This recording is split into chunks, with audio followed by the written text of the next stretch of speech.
Welcome to the realm of legends. I'm so grateful to have you here today. Before we begin, if you enjoy the story, please consider supporting the author by checking the links in the description. If you'd like to request more web novels or unlock some exciting perks, feel free to explore the membership options. All the info is in the description below. Also, please like this video and subscribe to the channel with notifications turned on so you never miss future uploads. Every bit of your support helps keep me motivated and keeps these incredible stories alive. Now, without any further ado, let's dive in. Chapter 61 Addams Family, 1313 Cemetery Lane. On a vacant lot surrounded by swamps and a moat stands a stately, somber mansion. From the outside, the mansion is an imposing and decadent sight. The facade was covered in foliage and twisted vines. The knockers and mailbox seemed to have a life of their own, like grotesque guardians watching over the main entrance. Entering the mansion reveals a labyrinth of secret corridors and hidden rooms. The interior is adorned with strange objects and macabre statues. Every corner of the mansion seems to harbor some dark secret or unique oddity. In one of the many rooms of this mansion, a conversation was taking place. The room had a gothic and eccentric atmosphere. The walls are adorned with antique tapestries and dark paintings that seem to follow you with their gaze. Hanging chandeliers, covered in cobwebs and adorned with skulls, cast a dim light that added a touch of theatricality to the atmosphere. In the center of the room was a huge stone fireplace, always burning and emanating a comforting warmth that contrasted with the somber atmosphere of the place. Two people were sitting on a black velvet sofa, a man and a woman. The woman was beautiful and had pale skin and long black hair. She wore a black gothic dress to match her hair. The man was stocky, with a flat nose, crooked teeth, and a receding chin. He was shorter in stature than the woman next to him. His hair was slicked back, and he sported a pencil-thin mustache. Across from the two of them sat a young girl. The girl had black hair pulled back in two long braids, a fringe over her forehead, a pale complexion, dark brown eyes, and black eyeshadow. The girl was also wearing a black dress similar to the woman's dress. It was like a smaller, daintier version. The only difference was that the girl had a blank and emotionless expression. On the other hand, the woman was smiling warmly as she looked at her. "My dear, how long will you stay mad at us?" asked the pale, beautiful woman. Her name was Morticia Addams. The mansion belonged to the famous old psychic family, the Addams, one of the oldest and most powerful outcast families in America. "As long as it takes. You signed me up for Nevermore without my consent. I don't want to repeat the same steps as you." "Mother," said the pitiful girl in a monotone and without changing her expression. Her name was Wednesday Addams. "I promise you, my little snake, you will love Nevermore, won't you, my beloved?" asked the mustachioed man. His name was Gomez Addams, of course. "It's the ideal school for her," said Morticia, nodding. Why was it for you?" asked Wednesday. "It's not about that. I mean that you'll finally be among classmates who understand you. The relationship between normies and outcasts is difficult, more so when you're in Addams." Morticia replied, "And no, you will not be going to the Academy of the Dark Arts. We've been over that subject many times," she added as she saw Wednesday was about to speak. "Nevermore is a magical place. It's where I met your mother and we fell in love," said Gomez, looking passionately at Morticia, who was also looking at him. "Stop it, I'm going to get nauseous again," said Wednesday. It was already the 10th time in the day that she watched her parents give each other passionate kisses. She'd rather stuff or bury animals than watch this. "Those things indeed creep you out, but you must be aware of what happened in Nevermore a few months ago. Attack by unknown hooded people, 2 dead, attack by hags. I'm sure you'll love that," Gomez said with a ghoulish grin. Wednesday for the first time agreed with anything her parents were saying in the entire conversation. "A unique experience. Besides, I don't think it will be the last, since Luke Poe is there," said Morticia with a slight smile. The Addams, as an old and powerful family of psychics, were privy to several important issues in the outcast society. Luke Poe, thought Wednesday. Her eyes showed a faint gleam that quickly faded. "John must be very proud of his son from the afterlife or wherever he is. Who knows, maybe you'll end up falling in love with him, and together you'll get revenge on the Spellman family," said Gomez, not caring at all about the danger her daughter would be in. "Oh, a couple of revenge. It's been a long time since we did the last one," commented Morticia with a nostalgic look on her face. "Don't say stupid things." "All right, I'll go," Wednesday said without changing her expression. She stood up and left the room. "She seems to have some interest in that boy," said Gomez. He knew his daughter, and that was extremely rare. The first time he'd ever seen anything like that. "Well, it's common. That guy murdered a person. What girl wouldn't be attracted to that? Plus, he's a successful writer. His book Carrie is proving to be a big hit. Last I know, he published his second book. Even Wednesday read it. Don't tell her I went through his room," Morticia said with a faint smile. Finally, her daughter could find friends with her characteristics. Although she still saw it as a long way off. He's honoring Edgar Allan Poe, said Gomez with a nostalgic look. He was John Poe's partner and friend. Luke's father, yes. Wednesday is writing her novel, and she hasn't finished it yet. The Poe kid already published two.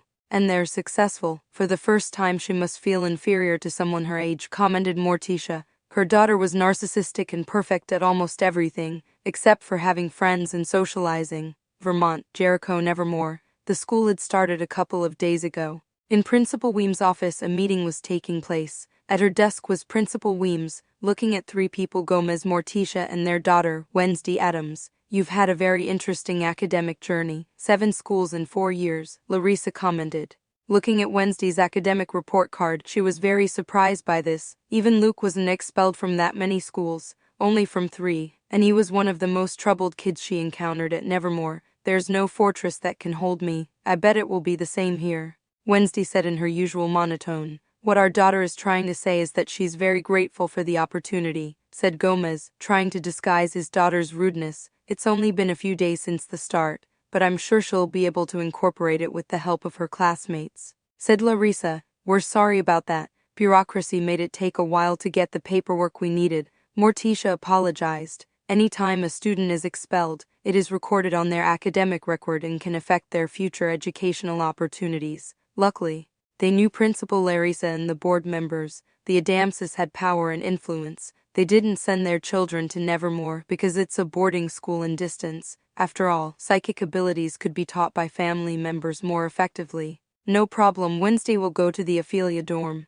The same as you, Morticia. Your roommate will be Enid Sinclair. Classes have already started. Let's introduce you to your roommates, Larissa said, standing up. My little Storm, we will keep in touch. Break a leg, said Gomez, hugging Wednesday, who didn't even move from her spot. She hated hugs, but she could only stand hugs from her father. Dear, make friends and have fun, said Morticia, who wanted to hug her daughter, but Wednesday pulled back slightly, so she stopped herself. Her relationship with her mother was more strained. Wednesday said goodbye to her parents without being too emotional and followed Principal Weems down the halls of Nevermore. She was already wearing her custom Nevermore black uniform instead of the standard indigo. Today's class is marginal history. Later your roommate will give you a paper with all the schedules, Larissa commented. Wednesday barely nodded her head, and the walk to the classroom was silent. Only their footsteps could be heard. Chapter 62. Wednesday Addams. Nevermore was founded by Nathaniel Faulkner in 1791. He was a centenarian vampire who was highly respected by the entire American outcast community.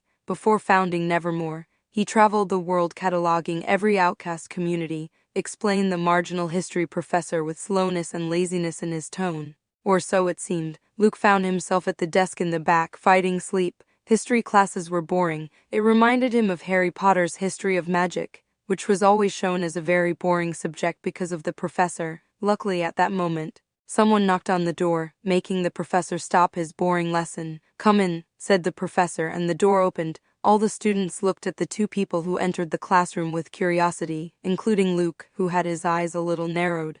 The person walking in front was Principal Weems in her classic professional attire. Behind her was a not very tall girl wearing a customized black Nevermore uniform. The girl had 2 long braids, a pale complexion, dark eyes, and an apathetic look. Everyone wondered who the new student was. Classes had already started a few days ago. Luke opened his eyes in surprise. His sleepiness left him immediately. Then he had to control himself not to get up from the chair to look with more certainty at the very particular girl. What is she doing here? It's not the time yet, Luke thought, staring at the pale girl with a blank expression. He knew very well who this girl was. He couldn't be wrong. Wednesday Addams. Luke remembered perfectly the events in Wednesday's series that he saw in his past life. The girl was due to enter Nevermore mid-year the following year. That is, in the 11th grade. Good morning, everyone. Thank you, Professor Meyer. I have an announcement for everyone. Today you will be joined by a new student in your class. I hope you will receive her well, said Larissa, looking around at all the students. She then looked at Wednesday and nodded to her to introduce herself. All the students looked at Wednesday, who had kept the same expression on her face ever since she entered the classroom. Silence reigned in the classroom. Wednesday Addams, said the girl dryly in a monotone. And silence once again reigned in the room. Could that be considered an introduction? She only said her name. The famous Addams family of psychics. I heard they were crazy. I never thought I'd get to see an Addams. Many murmurs were heard in the room as Wednesday finished her short, pithy presentation. Everyone knew the Addams family. The last appearance of an Addams at Nevermore was several decades ago with Gomez Addams. Coincidence or not, that time was the last time there was a Poe at Nevermore, Luke's father. Quiet, exclaimed Professor Meyer.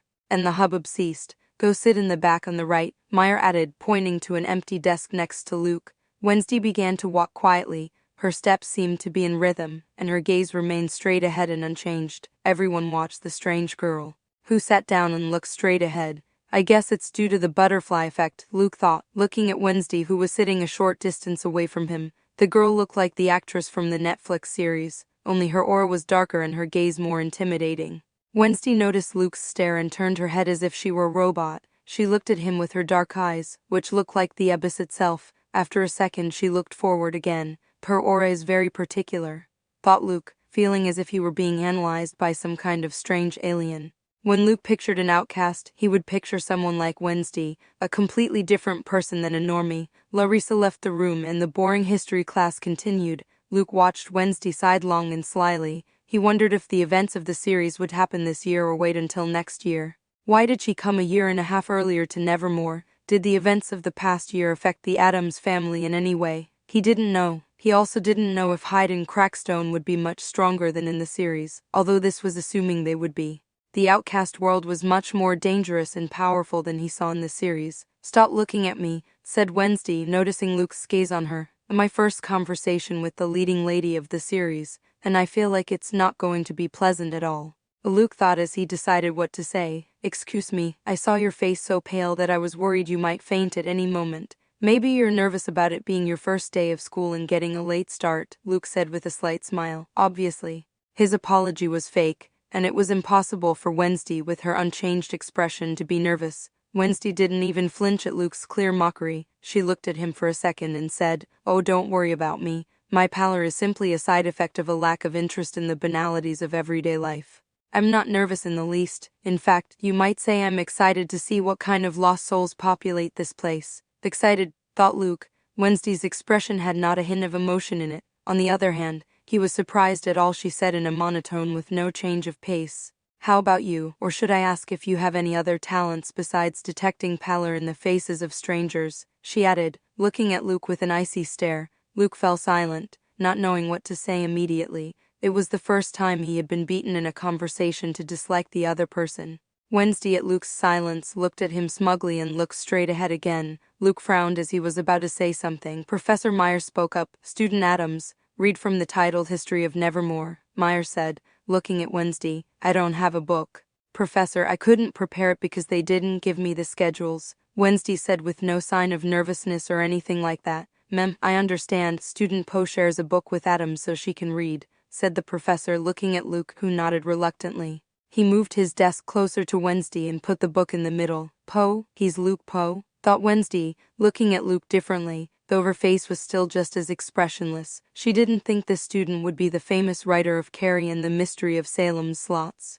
The latter is his new novel, which is proving to be a huge success. She had read it and had to admit that his writing inspired terror and reminded her of Bram Stoker's Dracula novel. "Stop staring at me," Luke whispered with a slight smile, trying to mimic Wednesday's tone.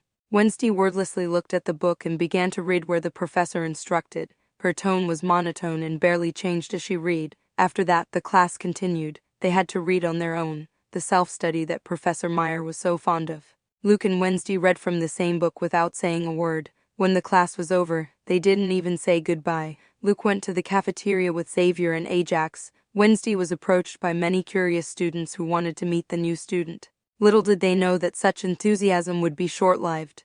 The third class of the day was the subject Psychic Powers. Last year there were 10 psychic students, because of the death of Sabrina Jones' false last name, though only Luke knew that. There were 9 students. This year 3 new psychics joined, a boy and a girl who joined at the beginning of the year, and Wednesday Addams, who took a week to start classes. Now there are 12 psychic students. The professor's name was Charles Faulkner, descendant of the founder of Nevermore, an important family of psychics on par with the Spellmans and the Addams. "Well, class, we have a new student in our class today. I assume you already know her name, but introduce yourself anyway," said Charles, looking towards Wednesday, who internally rolled her eyes. She hated having to introduce herself in class, Such a waste of time. Wednesday Addams, her presentation was the same as in the other subjects, thought Luke, fiddling with his pencil. Quick and concise presentation, if it's no bother. Could you tell us what kind of aura you possess? Asked Charles. He needed to know this so he could guide the students. Black aura, Wednesday replied, and everyone in the classroom was surprised. That goes along with her personality, Luke thought. Besides, Wednesday was a dual aura user, as she would shortly awaken her psychic visions. That is a violet aura. Maybe she already had her first visions he doesn't know. Luke wondered what abilities someone with a black aura would have, because of the issue of family techniques and the fact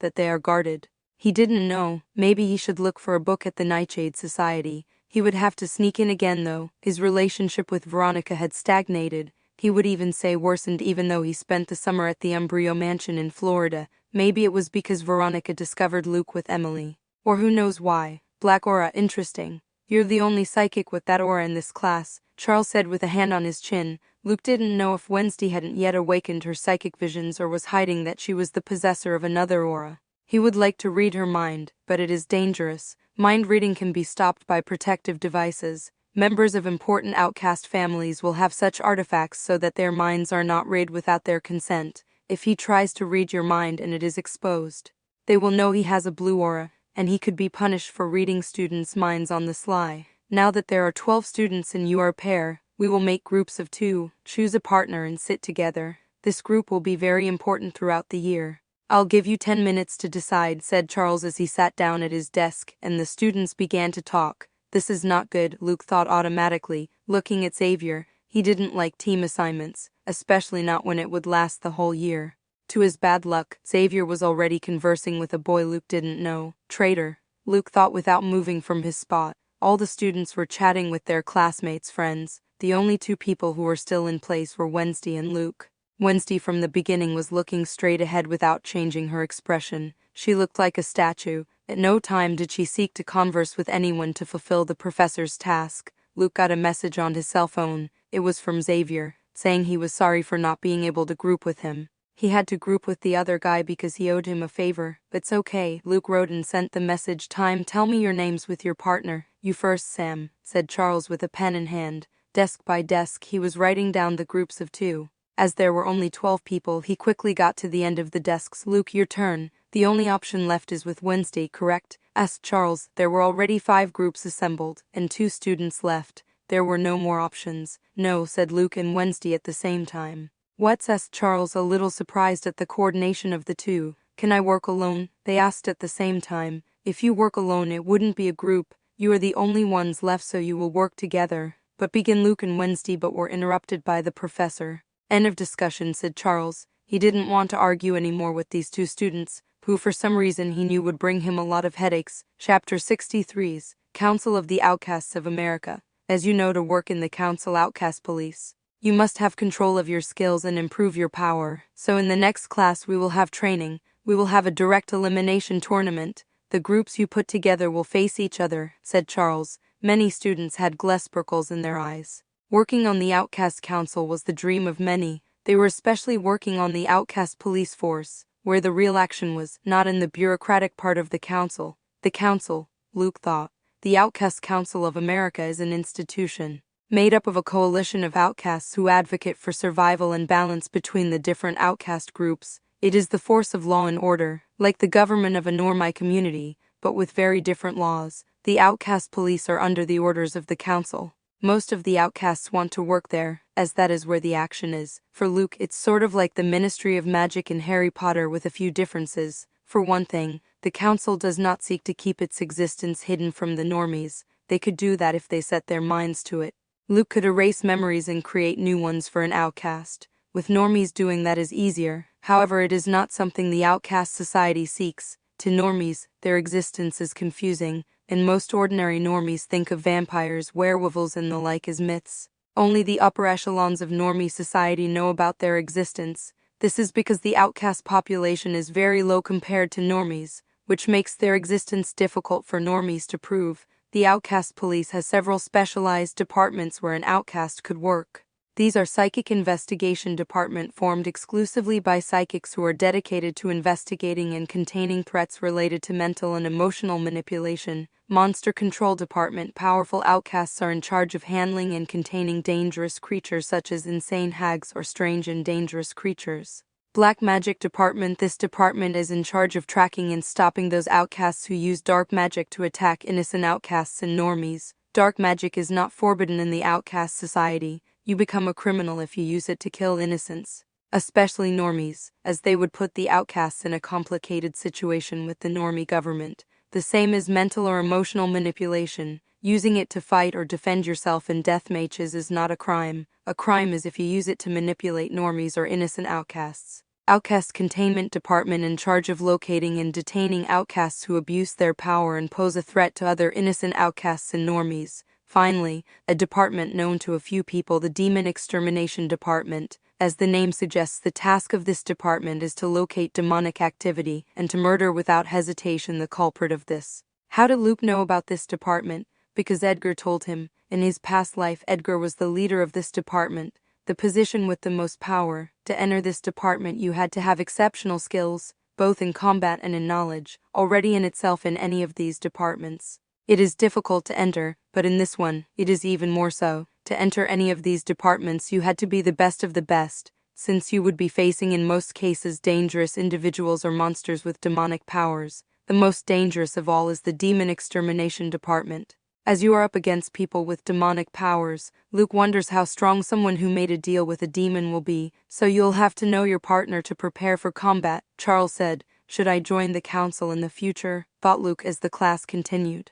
With the money he earned as a writer, there was no need for him to work, neither for the Society of Outcasts nor for the normal society. But if he wants to restore the Poe family, he will have to unite to build power. Having an important position in the council would be very useful. Of course, before that, he must survive the Spellmans and show the Outcast Society that this family has demonic ties, which will be the family's undoing if Luke manages to expose them. The bad news is that the Spellmans are sure to have several members of their family on the council and in the Outcast police force. This would explain how it is that so far no one knows they made deals with demons. As much as he didn't want to admit it, Luke was proud to carry the Poe name. He didn't want the ancient family of psychics to die because of him, which is why he's been considering rebirthing it. Besides power and influence, I'll need a wife, Luke thought, and for some reason looked sideways on Wednesday. Edgar had implanted in him very well that he needed to have psychic heirs, and if possible 2 auras, which would make the Poe family reborn like a phoenix.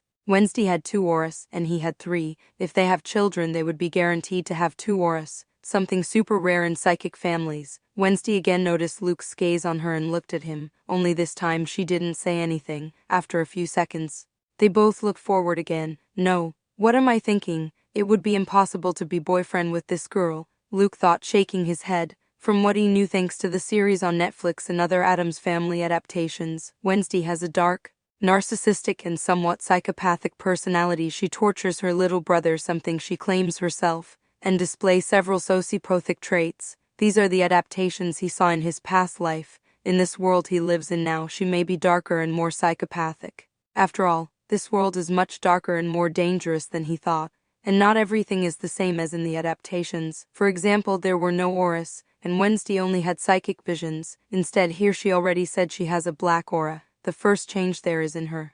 With all these characteristics, how would he make her fall in love? Also, he doesn't want to be with a psychopath. Although in the series she was interested in a normie who was a Hyde, Luke thought. This seemed unreal to him in the series. With Wednesday's personality, for her to fall in love with a normie who gave her flowers and made her watch romantic movies seemed unreal. The attraction of opposites, thought Luke. He had become Enid's boyfriend, and the two were very different. He always thought that for a romantic interest you had to find a person with similar characteristics to your own, but that didn't seem quite right. Class dismissed. Luke looked up and noticed Wednesday standing in front of his desk. The girl was staring at him with her black eyes and the same expression since she stepped onto Nevermore. "Do you want to talk about the groups?" asked Luke as he noticed Wednesday was still staring at him. Her eyes didn't even seem to blink. Since they would be fighting other psychics together, maybe she wanted to strategize or know Luke's strengths. "No, I just want to tell you not to look for me to talk about it. I alone am enough to defeat the 2 psychics. Just don't get in the way," Wednesday said in a tone that held no disdain, no arrogance. She said it naturally, as if it were a given. "Oh, well," Luke said, not knowing what else to say, nor would he start an argument that he knew would be pointless with someone like Wednesday. He wouldn't want to waste his energy. He also had no interest in the practice battle. Last year he took on 4 outcasts who wanted to kill him and came out victorious. Besides, he trained all summer like crazy. He didn't have high expectations of his teammates' combat power. He thought he could defeat them easily, so it's better to let someone else do the annoying work. Wednesday turned and left. Her expression changed slightly. It's weird. They usually always get angry, curious, thought Wednesday with a slight surge of interest towards the individual named Luke Poe. As Wednesday left the room, she was intercepted by a blonde, blue-eyed girl. Her hair had blue highlights and pink highlights at the ends. "Hi, my name is Enid. I'm your roommate. Principal Weems told me to give you a quick tour of Nevermore," the girl said with a smile and a great enthusiasm that seemed to affect Wednesday negatively for some reason. Wednesday wanted to dodge and get away from Enid as quickly as possible, but Enid wouldn't let such a thing happen. The principal gave her a task and she would accomplish it. Besides, she was to make friends with her new roommate. "I don't need a tour. Stop getting in the way," Wednesday said coldly. "How rude. I won't stop bothering you until the tour is completed," said Enid stubbornly. Wednesday stared at Enid. "Fine, be quick," she said after a few seconds. "Great, follow me," said Enid with a smile and started to walk. "Nevermore was founded, I know that." "We had history class today," Wednesday interrupted Enid. "Oh, that's right, I forgot," said Enid with a chuckle and moving on to the next topic. "Welcome to the quadrangle courtyard," said Enid, introducing the central courtyard where there were many students. "It's a pentagon," said Wednesday, gothic and sarcastic attitude. "Phew. Take a breath, Enid. She's a new student," thought Enid, taking a deep breath. "I'll enlighten you on Nevermore's social life," said Enid, starting to walk around the edges of the pentagon. "I don't want to engage in adolescent tribal cliches. Tell me about last year's Poe Cup," said Wednesday. It seemed that this eager student knew about gossip. She should know in more detail about last year's incident. Why do you want to know about that? You should know enough by now," said Enid, pausing. Her enthusiasm and smile disappeared. For Enid, it was the worst time in her life. She saw a classmate burned to death, she was almost murdered, and days later her boyfriend left her. She was traumatized by everything that happened in so few days. Remembering those days was the worst for Enid. "Asked you why I don't know enough," Wednesday said. Nevermore took it upon himself to try to hide the important details of that incident. Which student was it that died? How did she die? What skills did the attackers have? Said Wednesday, asking several questions and with no change in her expression as she talked about the death of a Nevermore student. Enid's eyes were widening with indignation. Her lips trembled. She couldn't believe how Wednesday could talk about the death of a fellow student so tactlessly. "I almost forgot, is it true that Luke Poe killed one of the attackers?" asked Wednesday again. Hearing Luke's name made Enid lose the patience she was having with Wednesday. "Have respect for Sabrina's death, and if you want to know so badly, ask Luke Poe." "Tour over," exclaimed Enid angrily, leaving Wednesday alone in the courtyard. Many turned to see who suddenly shouted. They were surprised that it was the always happy and enthusiastic Enid. Wednesday stood still with a blank expression. That's the normal attitude. "Well, I saved myself from this stupid tour. Maybe I should ask Luke Poe," thought Wednesday, as she began to walk calmly towards her new dorm. Chapter 64. Behind the scene, in the dark depths of the forest outside Jericho in a cave hidden in the undergrowth, a sinister act is taking place. The air inside the cave is damp and cold, and the sound of dripping water droplets echoes in the darkness. The floor is covered with a layer of slimy moss. The only light source comes from a single torch. In the heart of the cave, a young boy lies imprisoned by rusty chains. The boy seems to be conscious, but at the same time he is not. His gaze is empty. In front of the boy stands a woman staring at him. The woman has fair skin, long brown hair, and brown eyes. Nevermore students would recognize her immediately. It was the kindly professor of botany, Marilyn Thornhill. However, the professor did not have the usual friendly look and smile. She had a twisted smile on her lips and a cold, hateful look directed at Tyler. She hated outcasts. "Finally, that damned Addams girl is at Nevermore."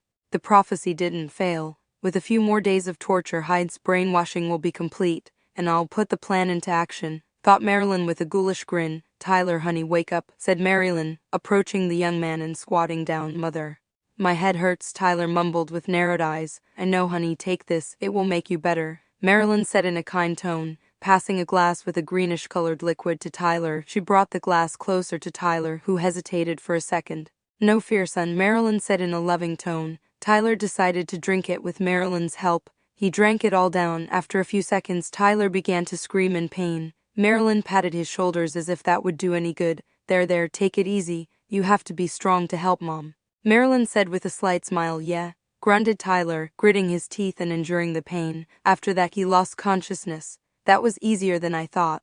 What a weak-minded teenager, thought Marilyn, glaring at the unconscious Tyler. She put away the drug she was using to brainwash Tyler and heal him a bit, as she had to send him back home. Before I get Wednesday Addams' blood, I need outcast body parts or normies. I'll use this hide for that, thought Marilyn with a slight smile. It was time to start a killing spree in Jericho. If it were up to her, she would use outcasts. But she didn't mind assassinating normies, as it was easier. Outcasts might try to defend themselves against a hide and rarely leave Nevermore since it was a boarding school. It would be great to assassinate that arrogant boy, thought Marilyn. The smile on her face disappeared, and there was only hatred in her eyes. An image of Luke Poe came into her head. This outcast always made fun of her and showed no interest whatsoever in her classes. She hated him since last year.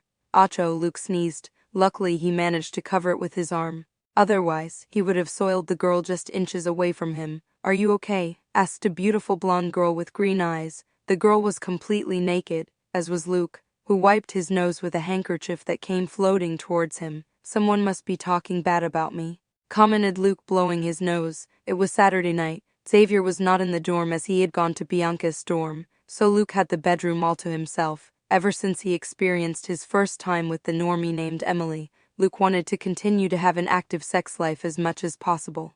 With his fame as a writer and his last name in the world of outcasts, it's not hard to find a girl who wants to sleep with him, so here he is with a beautiful blonde student 2 years his senior. Her name was Kat. He only remembered it thanks to his photographic memory as he didn't care much for it. Kat had an hourglass figure, beautiful eyes, and most of all 2 big melons that were more striking than her green eyes. "Hey, don't stop. I was just climaxing," Kat said, watching as Luke wiped his nose. "Sorry, let me make it up to you," said Luke, returning to the action. A while later the carnal act was over. "It's already 2 in the morning, thought Luke, looking at the time on his cell phone. "You better get back to your dorm," commented Luke, looking at Kat, who was hugging him and resting her head on his chest. He didn't know why women liked to do this after sex. "I don't want to," said Kat, hugging Luke tighter, who frowned. He didn't want Kat to come out of his bedroom tomorrow and for everyone to see her. Security in the men's dormitories was weak. The professors hardly patrolled at all. A girl coming out of a dorm was not uncommon to see among the students. After all, Nevermore is a boarding school full of teenagers. "I'm not giving you a choice," Luke said stubbornly. "That's too bad. A pretty girl wants to sleep with you, and you're kicking her out." "The rumors of Luke Poe's bad temper are true," said Kat with a slight smile and starting to kiss Luke.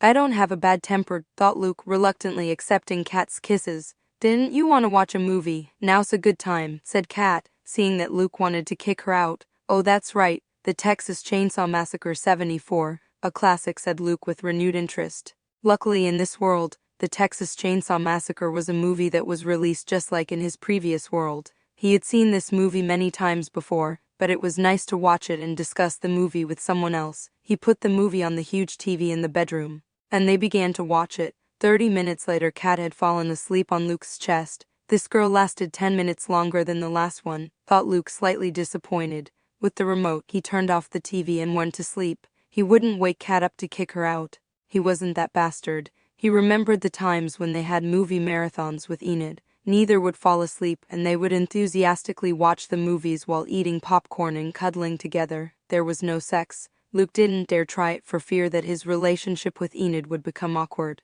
But he preferred those nights with Enid 1,000 times more than the ones he had with Kat or another girl these days. The next day at about 11 noon the bedroom door opened. It was Xavier. "Today's a different girl," thought Xavier, looking at Luke's bed.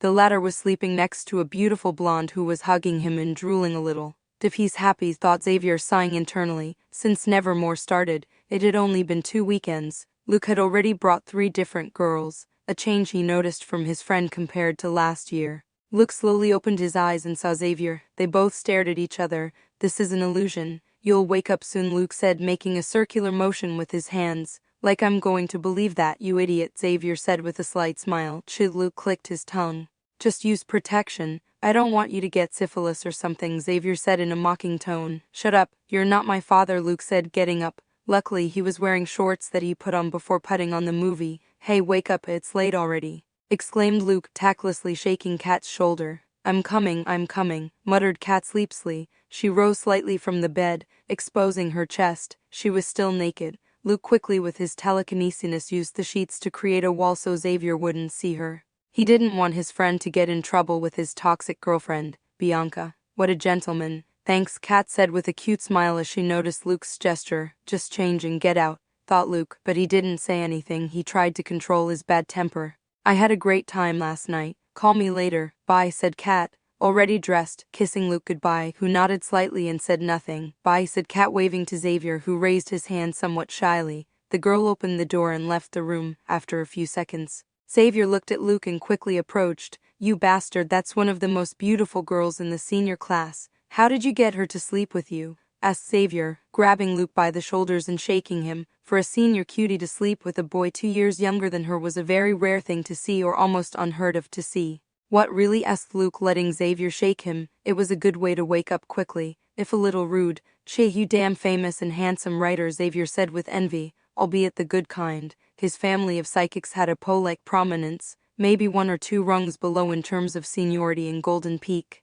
But now his family was much more than the Poes, who counted only 1 living member. The only difference between him and Luke was his appearance. Although Xavier was confident in his appearance and was always popular, he could not be bought with Luke's looks. Second, and very important, was Luke's success as a writer. Carrie had hundreds of thousands of sales, and his second novel seemed to follow the same path of success. Luke had social networks with hundreds of thousands of followers. His fame is the biggest in Nevermore. Don't bother, you have a girlfriend, Luke said, escaping Xavier's grip and starting to get dressed. He was hungry. Yeah, for now, said Xavier. His relationship with Bianca wasn't getting better, it was only getting worse. Anyway, Kata Bangle leaving your dorm will be a rumor that will soon start spreading all over Nevermore. Be prepared, added Xavier with a hand on his chin. Do you know her last name? Asked Luke, who didn't know Kat's last name since he hadn't asked her. Yeah, she's one of the hottest girls in Nevermore, all the guys know it. Don't tell Bianca, Xavier said. Maybe they'll think she was with you, Luke commented with a smile. Impossible. By leaving at this hour it will prove that she was in your dorm all night. They all saw me coming out of the dorms heading to Bianca, said Xavier, shaking his head. You do take it seriously. Luke thought. He didn't want that rumor to spread, but there was nothing he could do about it now. He could only pray that no one had seen Kat come out of his bedroom. Let's go eat, Luke said without giving this any more thought. Chapter 65, Similarities. Monday arrived. Today would be the day for 10th graders to practice sparring. Luke hadn't spoken to Wednesday since they were in the same group. He wasn't nervous. The goth girl was supposed to take care of everything. She said so herself, and knowing her excellence in just about everything, it was quite possible she would take on 2 psychics by herself. Luke recalled, thanks to his photographic memory, that Wednesday had perfect grades and was a genius in multiple disciplines: archery better than him, fencing better than him, engineering, etc. Of course she is better than Luke without using auras, since with his clairvoyance aura, Luke can be untouchable in fencing or archery. With his telekinesis, he can direct the arrows and have them always hit the target. Where did she get so much time to be an expert in so many things? Thought Luke, heading to the cafeteria along with Xavier and Ajax. Luke had good grades in school thanks to his photographic memory and the fact that he was a person who was reincarnated. He is a successful writer because he copies the works of Stephen King, who is not in this world. Well, I have 3 auras, and according to Edgar I'm a genius in battle, thought Luke, encouraging himself. His real specialty is his combat power. He trained like crazy and defeated 4 people who wanted to kill them without anyone's help. In that he knew he wouldn't lose to Wednesday. According to his judgment, his strength was superior to all Nevermore students, even the older students. As he entered the cafeteria, which was filled with students, he noticed the gaze of many people on him. It was not the first time he felt this way. He was used to it, but today was different. There were more stares and murmurs than usual. Here we go, muttered Xavier, and Ajax smiled slightly. They were somewhat used to the stares their friend got, but it was still a little uncomfortable being watched by almost every student. More stares today than usual, Luke said as he grabbed his breakfast and sat down at a free table. It's because of the other day, commented Xavier, sitting down. What thing? Asked Luke, adding a lot of sugar to his coffee. Have you forgotten already? Asked Ajax in disbelief. Kata Bangle, the rumor that you 2 slept together is already known to everyone. Congratulations, replied Xavier with a smirk. What, that fast? Asked Luke. It had only been a day. I was also surprised that the rumor was flying so fast. Ajax shows it to him, said Xavier with an amused smile. Look at this, said Ajax, showing Luke his cell phone screen. Both boys looked at Luke silently, who was looking at the picture on the cell phone. At what point did that bitch take this photo? thought Luke abruptly, grabbing Ajax's cell phone and taking a closer look at the photo. The photo was of him and Kat. He was sleeping peacefully, while Kat was taking a selfie very close to his sleeping face as she smiled. You could tell they were both lying on a bed, and Luke had no shirt on. Kat didn't either, so she was covering herself with the sheets.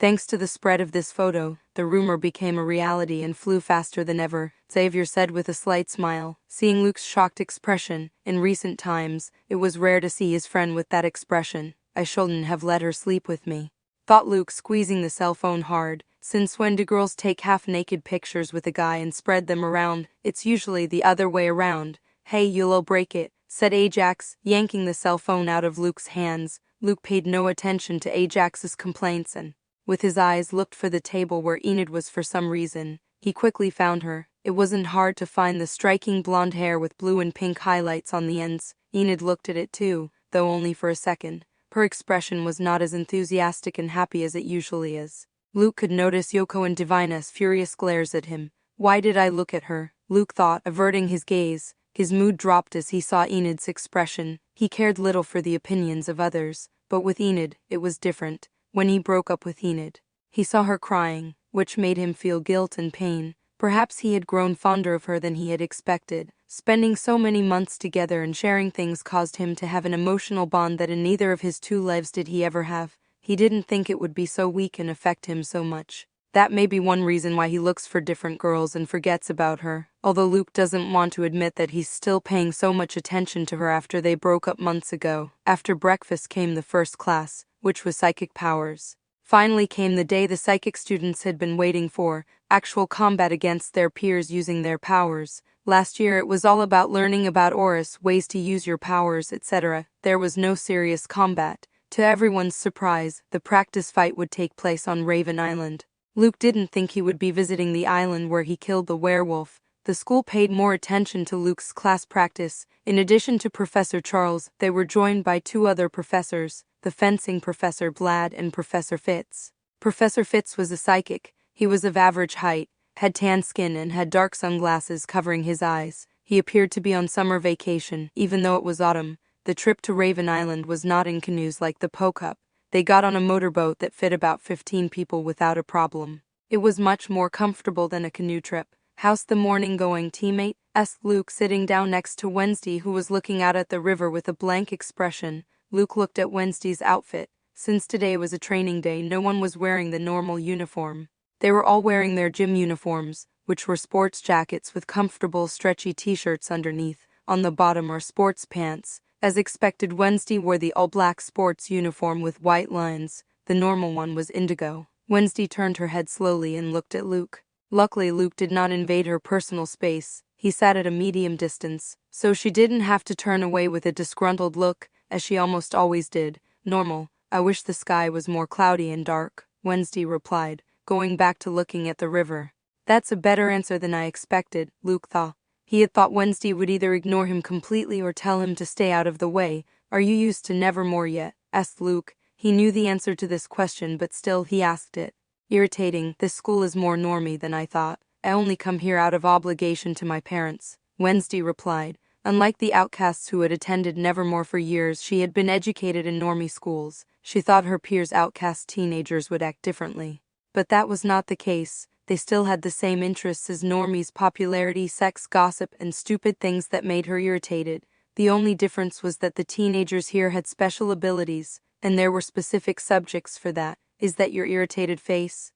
thought Luke. Wednesday's expression was the same as always. The changes in her face were barely visible since she arrived at Nevermore. For example, when Luke gets up in the mornings and is in a bad mood, he has a scowl and a grim look on his face. Although that's usually the norm for him, but more visible. "I feel the same way. I went to normie schools, and the only difference is that there are people here who can murder normies easily," Luke commented. Luke at first did not want to come to Nevermore. Just like Wednesday, however, his reason was different. He hated schools in general. He didn't care if it was for normies or outcasts. However, he now thought Nevermore was much better than a normie school. Its facilities, food, and subjects specific to the outcast world were better than normie subjects. Even the people, Luke at the end of it all, felt more in tune with the outcast world than with the normies. If he had murdered a person in normie society, he would have gone to jail and been treated like a psychopath.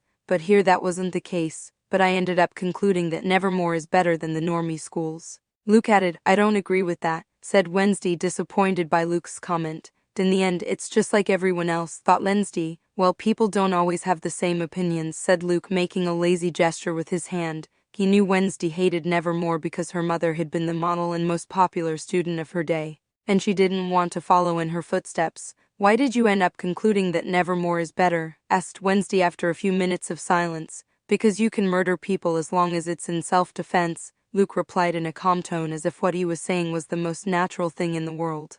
Although in the normie society, the concept of self-defense also existed, it was much more rigorous than in the marginal society. Many irritating procedures had to be followed once he had killed a person who wanted to kill him. In normal society, Luke would have gone to a trial to determine whether he acted justifiably and under many more problematic procedures. In an outcast society, however, he didn't have to go through all that trouble. Even an outcast police officer complimented him. The rules were different. Wednesday opened her mouth slightly in surprise at Luke's response. She thought he would tell her because of his friendship with people similar to you or something stupid cliché. She didn't think he would say because murder is easier with the outcast rules. She knew firsthand that was the case. At her previous school, Normie almost murdered a gang of girls who picked on her. She put up with their jokes as long as she could, but they wouldn't stop. So she had no choice but to act. Using the electrical wiring from one of the poles on the school campus, she electrocuted them with a simple trap. Unfortunately, people arrived to save the girls, and someone had seen her set the trap. She was indicted on multiple murder charges and expelled from school immediately. Despite the evidence she had of the girls abusing many students, because of her family's power, nothing happened to her, but she knew that the procedure was very rigorous. Her father had to pull a lot of strings and bribe people. This would not have happened in the society of the outcasts. The law is an eye for an eye, a tooth for a tooth. We are here. Come down in order, shouted Professor Charles. Luke stood up without noticing the change in Wednesday's expression toward him. However, to notice it, you had to watch her very carefully, as the girl was an expert at keeping her expression the same most of the time. Maybe we have more in common than I thought Wednesday, following Luke and looking at his back. Her earlier feeling of disappointment about Luke was gone. No other outcast would have given that answer. She knew that, although they accepted death more naturally because of their rules, not everyone would talk about murdering people like it was common. Chapter 66, Combat Class I. Listen up everyone, the fights will be simple. One team will be the attacker, and one will be the defender. The attacking team must steal the flag from the defenders. Once stolen, they must leave the marked perimeter and it will be their victory. The defending team must defeat the attackers or hold on for 30 minutes. The areas are already designated, explained Charles. The only thing that is not allowed is deadly attacks. We have Professor Fitz who will heal you, so don't be afraid to fight and hurt each other, he added. Whoa, they really take this tournament seriously, thought Luke, listening to all the professor's explanations. They even planted cameras all over Raven Island, so that the spectators could see each group's match perfectly.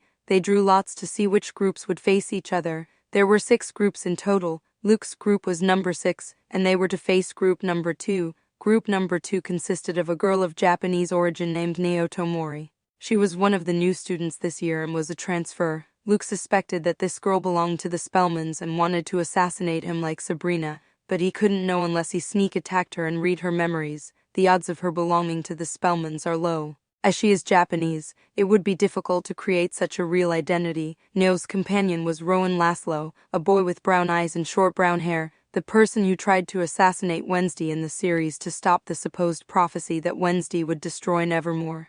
Rowan is a scary bundle of nerves, introverted, and an outcast among his peers. Luke finds it hard to think that this coward could be encouraged to try to assassinate Wednesday. Last year at the beginning, Rowan showed advanced psychic abilities compared to the others, not counting Luke and Sabrina. Along with Luke, Sabrina, and Xavier, Rowan was in the top 4 best psychic students. Luke, if he had to do a top from last year, would position Rowan in the top 3. In the top 1 would be him, followed by Sabrina and then Rowan. However, Rowan did not make much progress compared to the other students. Luke sees Xavier's current abilities and believes that in a battle Xavier would defeat Rowan. The sky blue aura is more powerful than it first appeared. Xavier can now draw in the air itself. He only needs a brush, and his speed is much faster than last year. With this again, he realized that the series he saw in his past life of this world was unreal. That world was similar, but very weak compared to the one he is living in. The first group was Xavier with his friend Mike. they seemed to be childhood friends, although they were not as close as they used to be. Mike possessed an orange aura. Luke saw how in classes he could manipulate the earth. They were up against a girl with a white aura and a tall boy who possessed telekinesis. The professors took each group to their assigned area. Xavier's group was to defend. That too was decided by luck. This favored Xavier and Mike. Their skills were better at defending. Luke and the others watched both groups through several screens broadcasting in real time. It was a rare sight that in a forest there were connected screens with many wires. The combat began. The attackers began to head to where Xavier and Mike were with the object to defend. The distance was not long nor short. If they ran at a moderate speed they would arrive in 15 minutes. They are slow. At my speed I'd be there in 5 minutes. Wednesday muttered to herself, making plans in her head to finish the fight as quickly as possible if she was on the attacker's side. In 15 minutes, they arrived at the area where Xavier and Mike were already in position. In the time they had, they set up what defenses and traps they could. The two psychics did not go on the attack. They watched the circling landscape, moving carefully and trying to find their opponents who had hidden using the forest to their advantage. At this rate, they will fall into the traps, Luke said mentally. Next to him was a ghost floating with a cup in his hand. It was Edgar who was watching the battle curiously. I doubt it. Look at the girl. She's using clairvoyance to create a mental map of the area. That way she'll know where the traps were set, Edgar commented, realizing what the girl was doing. With his years of experience and being a clairvoyant, he could figure this out with a simple glance. That's right. I didn't notice, thought Luke, noticing that the girl had her eyes wide open as she scanned the surrounding area. Her eyes had a white glow to them that Luke had not noticed before. Clairvoyance had several uses. Luke usually focused on improving his observation hockey, as he called it, which served more for combat. Usually, clairvoyants don't focus on that. They use clairvoyance to get information about a certain object, person, or location, or for power reading, to know about the auras of their opponents or to know if they are a different type of outcast. The latter worried Luke, as his clairvoyant classmate could see that Luke had 3 auras. However, the Eye of Truth is a difficult ability and is visible at the initial level. That is, Luke could see the girl with a third strange eye staring at him. What relieved him the most was the technique Edgar taught him to hide his auras. In this way, clairvoyants would not be able to see that he possessed 3 auras. Luke would not hide all 3 auras. He only leaves the yellow aura visible. This technique involves conscious control over one's psychic energy, altering its vibration to make it less noticeable to the eyes of other clairvoyants. However, it is not foolproof. A more powerful clairvoyant than him could realize the trickery, and if he controls the Eye of Truth very well, he could discover his 3 auras. Luke wanted to keep it hidden that he was a 3 aura user for obvious reasons. Already being a 2 aura user was super rare. Elite psychic families would jump in a paw if they had a member in their family with 2 auras. According to Edgar, if in a prominent family of psychics, there is a succession fight between 3 siblings, if one of the siblings has 2 auras, he would automatically win the fight no matter how young he is. That is one of the many examples of the advantages you would have by possessing a double aura. Now imagine having 3 auras. It would only put him in the eye of the hurricane. It could cause the Spellmans to send their strongest members to assassinate him, as he would become a major threat by possessing 3 auras. While Luke was thinking about these things, the combat had already begun. Thanks to the clairvoyant girl, they were able to dodge the traps set by Xavier and Mike. In addition, they knew where they were hiding. So the telekinetic began an attack. His level was at the top of level 2. The trees were very heavy, but instead, he used 3 branches that weighed a little over 150 kg. Mike used an earth dome to defend against 2 branches. His reaction was fast and accurate. As for Xavier, he managed to dodge the branch thanks to his agility and physical prowess. Although psychics had weaker bodies than a werewolf or a vampires, they still had superior bodies to normies. More strength, more speed, endurance, etc. Nevermore and Outcasts in general placed great importance on physical and martial arts development. For some reason they learned fencing and archery, among other clubs dedicated to combat. As a viewer, Luke was so hooked on the battle that he could see it on the highest quality screens. It looked like a superhero movie. An adult army-trained normie wouldn't last 5 minutes against the psychic students who were only 15 years old. Not only did they have powers that defied logic, but their physical abilities were incredible. They looked like trained soldiers with superhuman abilities. And I already see this as normal, thought Luke with a strange look on his face. Finally, time ran out, and the attacking team couldn't take the flag. Xavier's team won by defending the base. Team 1 moved on to the next round, and Team 3 was eliminated. Professor Fitz went to heal the students, who had bruises, scrapes, and the occasional broken bone. In addition to fatigue, Luke got his first glimpse of advanced healing from a green aura psychic. He had seen Veronica, but this one was not an expert like Professor Fitz. The professor needed only a few minutes to heal everyone and make them as good as new.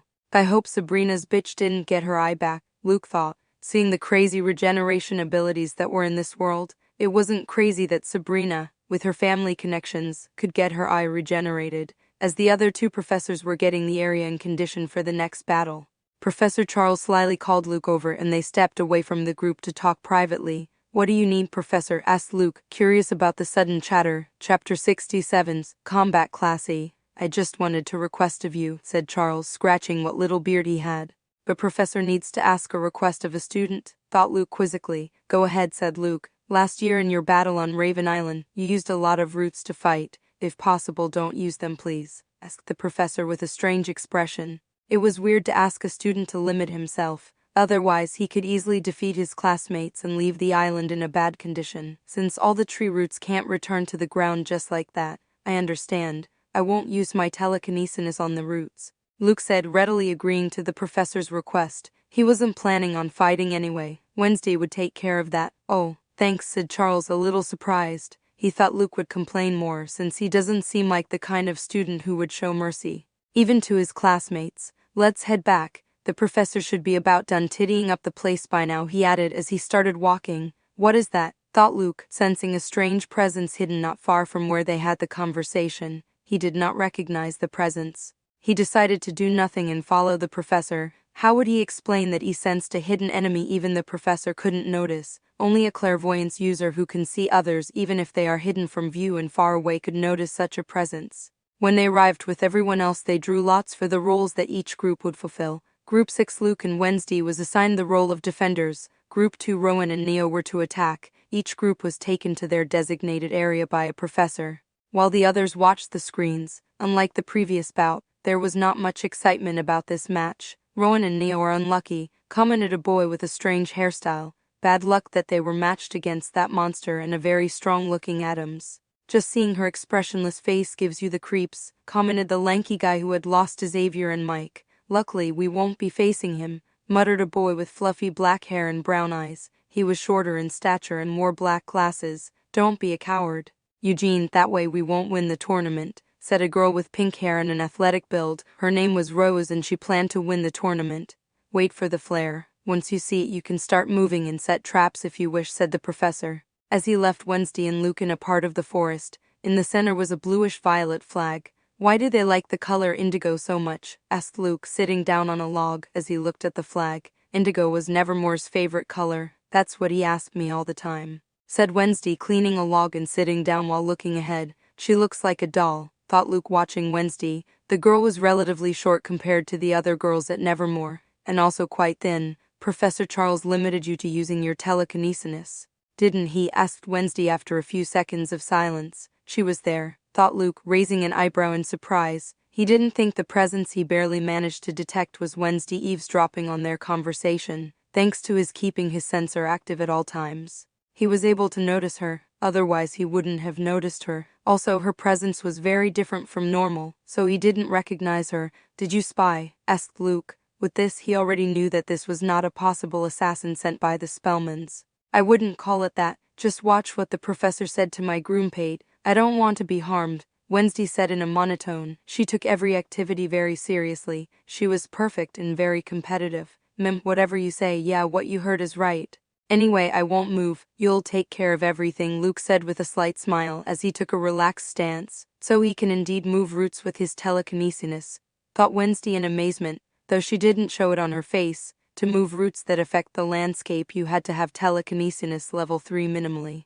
Depending on the roots he moved, he might already be at level 4. Not only that, most difficult of all was for the telekinetic to move objects that he could not see with his sight. Only advanced telekinetics achieve such a feat. For a 15-year-old to accomplish it would be considered a genius who has an instinct. What Wednesday didn't know is that Luke could accomplish such a feat because thanks to his clairvoyance he could see the roots. Wednesday's opinion of Luke rose again. Although she wouldn't show it, she respected him more, as she too is a genius. The same was true for Luke. His opinion of Wednesday went up. He knew the black aura allowed for better stealth, but he didn't think Wednesday would have it so advanced. The professor was unaware that their conversation was eavesdropped on. On the other hand, when Luke returned with the others, he noticed Wednesday in the same place as before. At what point did she move to spy on them and return before them? It didn't even look like she had moved. She was still as a statue. For that reason, Luke dismissed Wednesday as the person who spied on him. He didn't think her stealth and speed would be that good. He figured it out since clairvoyance is the counter to stealth. Just then they could see a red flare being fired. The combat had begun. "You're going up against a telekinetic and an elemental. Are you still going to do it alone?" asked Luke as he yawned. "Yes, just sit tight. Your role will be a distractor so they don't take the flag," replied Wednesday, standing up.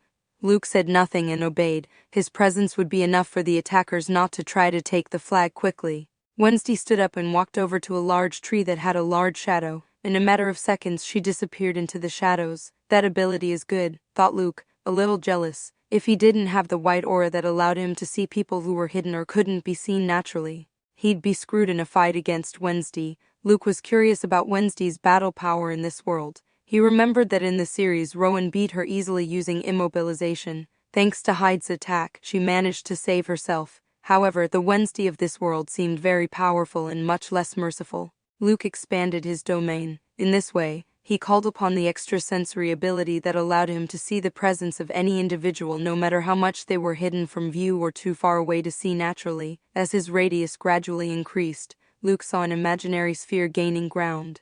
By the time that terrain entered the sphere, Luke could see if there were any living creatures there or not. 1,5x7sk. The radius continued to expand until it reached 10km. Instantly he could see Neo first, who was running at an incredible speed, and Rowan, who had fallen behind. The distance was about 10km, so Luke from the start could see where his enemies were. Electrokinesis, Luke thought to himself in jealousy. He had always wished he could control electricity and use it to crush enemies, a very flashy and cool power. Neo powered his movement with electricity, reaching a much faster speed than average. Everyone took about 15 minutes to get here. She took only 5. 10km covered in 5 minutes. A normie wouldn't believe this. He'd tell you you're crazy. An elite normie runner can run 10km in about 30 to 35 minutes. Yet here outcast teenagers are doing it between 15 to 5 minutes. Their teamwork sucks, Luke thought. The Japanese girl had left her partner behind and had come here alone. Luke wasn't one to talk about teamwork though. "I don't see the goth girl," said the Japanese girl with a confident smile. Her English was good. "Who cares? I'll take the flag before she can do anything," Neo thought as the lightning wrapped around her and she shot off in the direction of the flag. As for Luke's presence near the flag, Neo didn't care. She was confident in her speed and knew her opponent was a telekinetic. He wouldn't be able to react, or so she thought. Luke with his domain could easily immobilize the girl with his telekinesis or move a branch at a speed exceeding Neo's speed. But Luke wouldn't do this. He stood watching as a blur came faster and faster towards him. It had already entered the area where they were supposed to set traps. When Neo was about 5 meters from the flag, black pinpricks emerged from one of the shadows made by the tall trees. The spikes almost went right through her. Neo had to back up or else she would have been seriously injured. "Your speed is great, though your brains are not so much," Wednesday said, showing her presence. She looked at the Japanese girl as if she was an arrogant idiot. "Well, there we go with the rude comments," Neo said, unaffected by Wednesday's comment.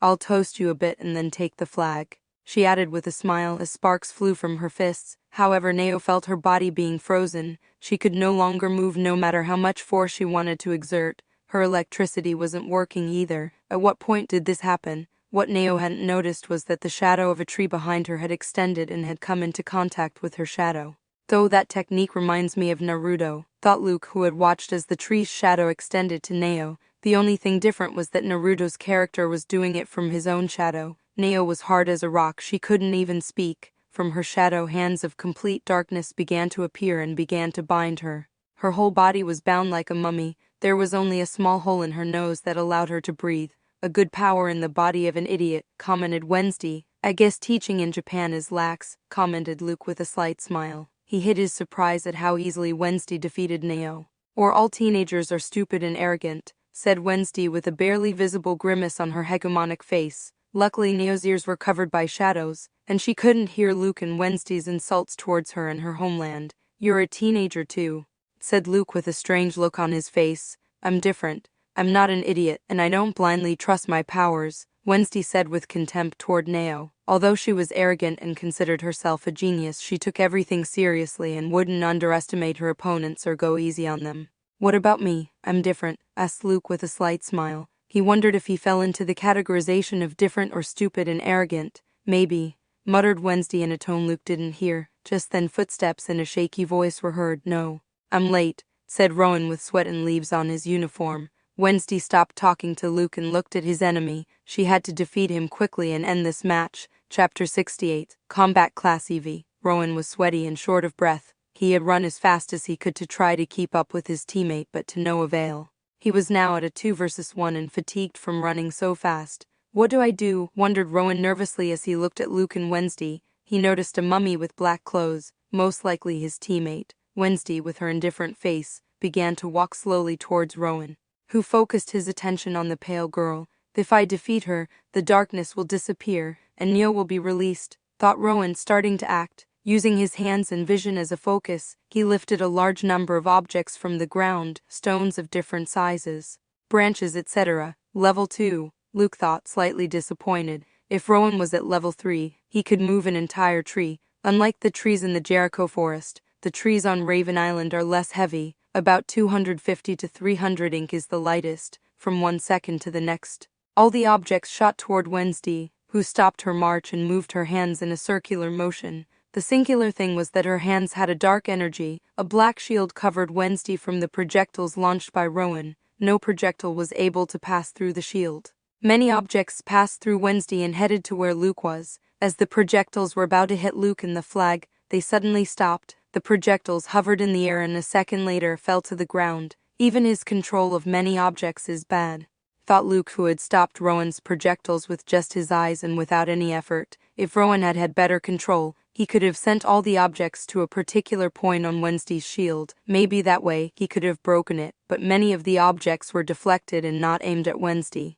Holy crap, thought Rowan as he saw the unpolleted dark shield. He didn't even notice that Luke stopped the objects without any difficulty, otherwise his fighting spirit would be all over the floor. The black shield vanished. The alarming thing for Rowan was that Wednesday had disappeared.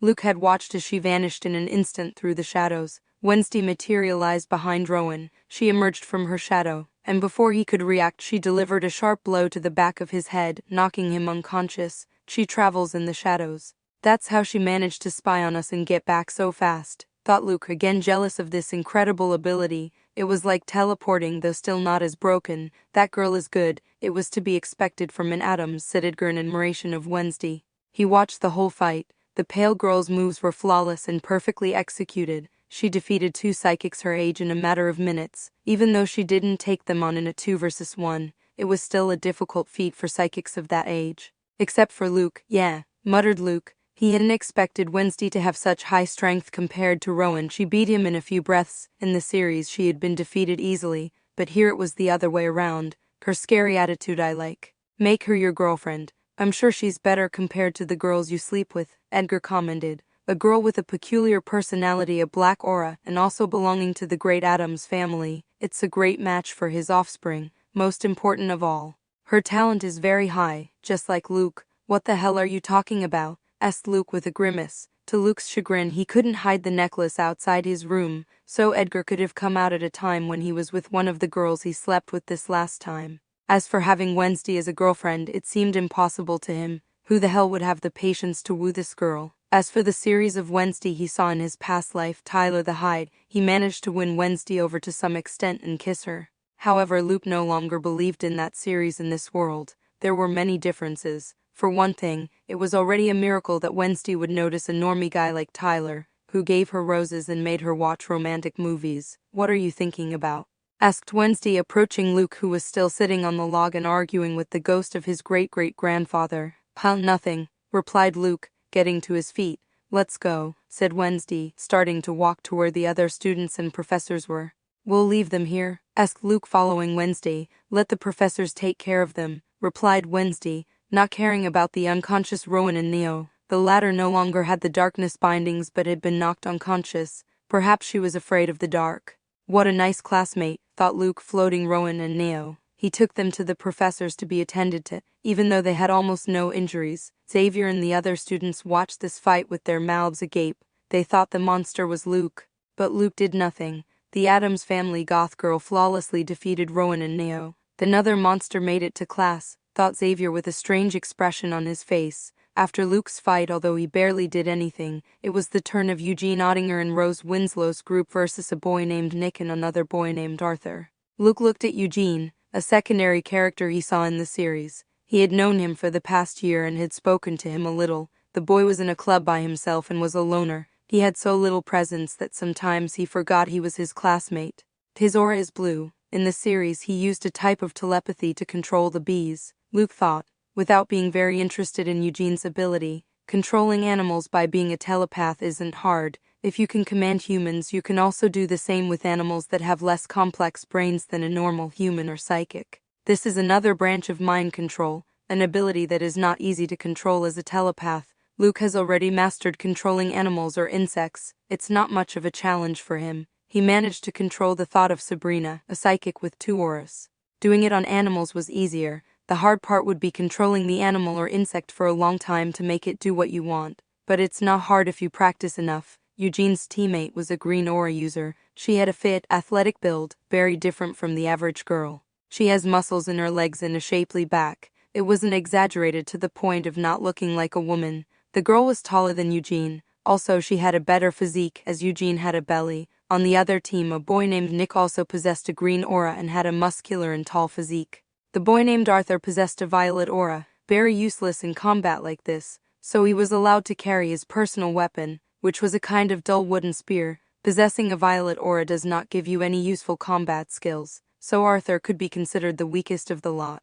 However, knowing that he had honed his combat skills and physical condition, green aura, thought Luke enviously. He was very envious today. If he could choose to have another aura, he would choose green. Anyone who knew Luke, a 3 aura user who wanted to have 4, would be banging their head against a wall. Most psychics only have 1 aura. At first, you may think that someone with a green aura will only be a healer who is in the rear. However, this thought is a big mistake. It not only serves to heal people, but it also serves to strengthen yourself. That's the best thing. You can improve your strength, strengthen your bones, and regenerate yourself, heal yourself in the middle of a battle, and even regenerate from serious injuries if you achieve an advanced level. A base psychic has greater strength than a normie. A psychic with a green aura would be considered a superhuman. Unlike the other psychics, there are limitations, but you can become very strong physically with that aura. The combat began. To Eugene's bad luck, he had to attack, which disadvantaged him as his physical condition was not very good. However, his teammate did not let him down like Neo did with Rowan.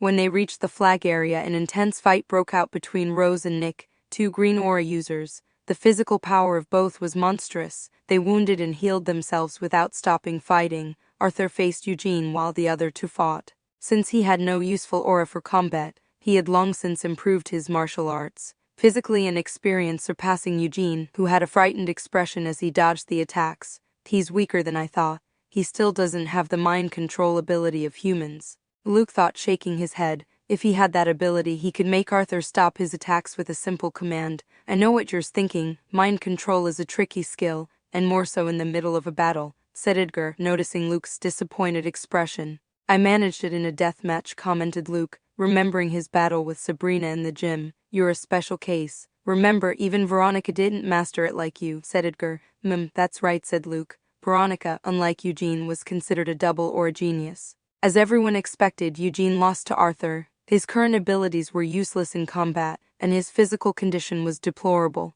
He had no use for telepathy or photographic memory, if he controlled it at all. After that, Arthur helped his teammate defeat Rose, who endured a lot but was defeated in a 2 versus 1. Her strength was similar to Nick's. If anyone else interfered, it would be difficult for her to emerge victorious. Finally came the final round. There were only 3 groups left. Professor Charles explained to them that they would face each other in a pitched battle. The last member standing would win. They didn't take much pain with the rules. Chapter 69. Combat Classive. Each group was taken to an unknown area. This time, no one knew where their enemies were. They had to look for them by their means. There were 3 groups. A total of 6 people. A flare appeared in the sky. It was the signal that they could start moving and search for their enemies. This time, the distance was over 10 km. Unlike the first stage, I'll go that way, Luke said to Wednesday as he started walking towards a random direction. Wednesday said nothing. She started walking to the opposite side of Luke. She no longer cares what Luke does, as it doesn't affect her. She just has to defeat the two groups, and she will win. It doesn't matter if they defeat her teammate. Luke walked casually through the forest. As if he was taking a stroll, he had decided to stretch his muscles a bit. He could put into practice everything he trained over the summer, although he didn't expect his opponents to last long. I'll just use the yellow aura, Luke thought with a slight smile. Neither hockey nor mind control, nor any ability from the blue and white auras. Although it will take longer to find them without using my domain, Luke thought, shaking his head. He began to walk around haphazardly. The area wasn't large either, as the round shouldn't take more than an hour. Looks like Group 4 already found their prey, commented Professor Fitz, who was looking intently at the screens. On the screen could be seen a considerable distance from Arthur and Nick, who had located Luke, who was walking aimlessly. Nick was carrying a pair of binoculars and was observing the panorama hidden in a bush. Where did he get binoculars? Asked Nao. Since there were many screens, she didn't always pay attention to Nick. We hide useful objects in random spots, replied Professor Charles. Useful objects that would be useful for locating enemies, among other things. Great, get that guy's ass kicked, said Neo with a vindictive smile. Although she had nothing against Luke, he was on the team of the goth girl who defeated her in a crushing way and said rude comments to her. Neo wanted Wednesday to lose, so Luke, the goth girl's teammate, was supposed to lose. So he can't help her, and the odds of her losing increase. You don't know anything, commented Rose, shaking her head with her eyes closed. What do you mean? Asked Nao, offended at being treated like an idiot. You don't know anything about Luke Poe's reputation? Asked the clairvoyant girl, joining the conversation. Not much, replied Nao. She had heard some things, but not that much. In last year's incident, Luke had been on Raven Island when the hooded attack happened, but she didn't know more than that. She got into Nevermore this year, and she came from overseas. Watch and learn, said Rose, and looked back to the screen where Luke was walking towards the ambush that Nick and Arthur had set for him. Don't be quiet after that, exclaimed Neo indignantly, but Rose and the clairvoyant girl ignored her. Luke walked calmly, unaware that an ambush was waiting for him a few meters away. As he had deactivated his domain, he only had his normal vision and his ears. In the blink of an eye from a bush nearby, Luke came out, a person running towards him at high speed. He held a wooden spear in his hands and was running at full power. In a few breaths he would collide head-on with Luke. It was Arthur. Aha! Shouted Arthur as loud as he could. He didn't trust this tactic much, but his friend Nick convinced him. The scream had a purpose. From a bush behind Luke out came Nick, running at top speed. With his green aura he had enhanced his normal outcast biological capabilities. His speed was much greater than his teammates'. However, Luke detected someone behind him. His ears were still that of an outcast. Unless it was a black aura user like Wednesday, he would hear footsteps approaching him no matter how much someone shouted. Nick and Arthur's tactic wasn't all bad. Luke had little time to react. If he decided to use immobilization, he could only use it on the person in front of his eyes. That is, Arthur, so Nick would have a free hand to hit him. However, they did not know that Luke could immobilize both of them, even though Nick was not in his vision. That is if he uses his domain, which allows him to see people who are not in his range of vision. Since Luke only wanted to use his yellow aura, he wouldn't do that. He created a force field around his body to defend against both attacks, a barrier. I knew it, thought Nick with a smile on his face. He had bet that Luke would use a barrier to defend against both attacks. Take that, shouted Nick, punching with his fist that had veins sticking out of it. He was relying on his superhuman strength to destroy the barrier. Arthur swung his spear at Luke. Nick's fist collided with the force field with a dull sound, followed immediately by Arthur's spear impacting from the front. However, instead of shattering or weakening, the telekinetic shield absorbed both blows with an almost serene calmness. In a simultaneous burst, a shockwave emanated from the shield, expanding with overwhelming force. Nick and Arthur were thrown backward with irresistible force. They flew several meters through the air until they crashed into a tree. The professors and other students watched the fight in disbelief at how easy it was for Luke to defend himself without even moving from his spot. That's a shield that manages to repel its enemies, thought Charles, amazed at the effectiveness of Luke's shield. Damn, why is he so strong? Thought Arthur, getting to his feet. Although they were sent flying several meters, the force wasn't that much. He only felt a little pain in his back. He was still in fighting condition. Before Arthur could think of what to do next, he noticed that Luke had already reached his side. What the hell is that speed? Thought Arthur in shock. Luke's speed was faster than Nick's, a green aura user that enhanced his physical abilities. With the speed coming, Luke closed his fist and punched Arthur's face. breaking his nose in the process and knocking him out. Only one left, thought Luke, feeling a slight pain in his fist. How is he so fast? Just as he could move objects at rapid speed, send people flying, or fly himself, he could use telekinesis to move faster while running. As if the wind itself would help him run faster, only these are much more powerful telekinetic waves and much harder to control. A telekinetic fighting at close range, thought Nick in disbelief. The professors and other students thought this too. Usually, telekinetics don't fight in close combat. Why would you do that if you can control many objects and crush your opponent from a distance or send him flying like a rag? As for defense, there were several options: immobilization, force field, etc., using the same method. Luke quickly reached Nick's side and began his attack. He had been trained in martial arts by Natasha. His attacks were aimed at weak areas of the body. His bones are tough, thought Luke, feeling his fist shaking as he hit Nick. If he kept hitting Nick, he would hurt his hands. He might even break the bones in his hand. Wanting to fight hand-to-hand with me, growled Nick in annoyance as he slammed his fist into Luke. Because of the proximity, Luke would no longer have time to create a barrier. He could easily dodge the blow with his observation hockey. But he didn't plan to use it. To Nick's surprise, the direction of his fist was deflected by an external force. His fist missed, passing just short of Luke's face. Luke took this opportunity and swung his fist at Nick's face again. However, this time he concentrated and created telekinetic energy bands that wrapped around his arm until they reached his fist. Let's see if you can take this, thought Luke, pushing his fist into Nick's face. A gut-wrenching crunch echoed through the air as Nick's nose snapped, and several of his teeth flew in all directions. The force of the blow threw him through the air like a rag doll. Nick's body flew several feet before crashing violently into a tree. Because of the speed at which he was flying in Nick's sturdy body, the trunk splintered and broke. Nick fell to the ground, unconscious, surrounded by the wreckage of the shattered tree. Oh, I thought I had held back long enough, thought Luke, seeing the mess he had made. He approached the unconscious boy and breathed a sigh of relief that he was still alive. The professors and students gawked at what had just happened. They never thought they would see that the punch of a telekinetic would generate such destruction and send their enemy flying. Your technique is very efficient, praised Edgar, looking at Luke as if he was a growing monster. The punch Luke threw was a technique he created himself over the summer. He called it telekinetic helix. Spinning telekinetic energy around his limbs drastically increases the power of his punches. The technique works like a drill. Although he had to rack his brains to find the right way to manipulate telekinetic waves, he stole the idea from an anime he watched in his past life. Its name was Mob Psycho 100. However, he had to do a lot of experiments to succeed. Since in the anime they don't explain the method to achieve such a technique, so Luke is not ashamed to say that he created this technique. Thanks, it's the first time I've tried it on a human and it's very effective, said Luke, satisfied to test his technique in a battle.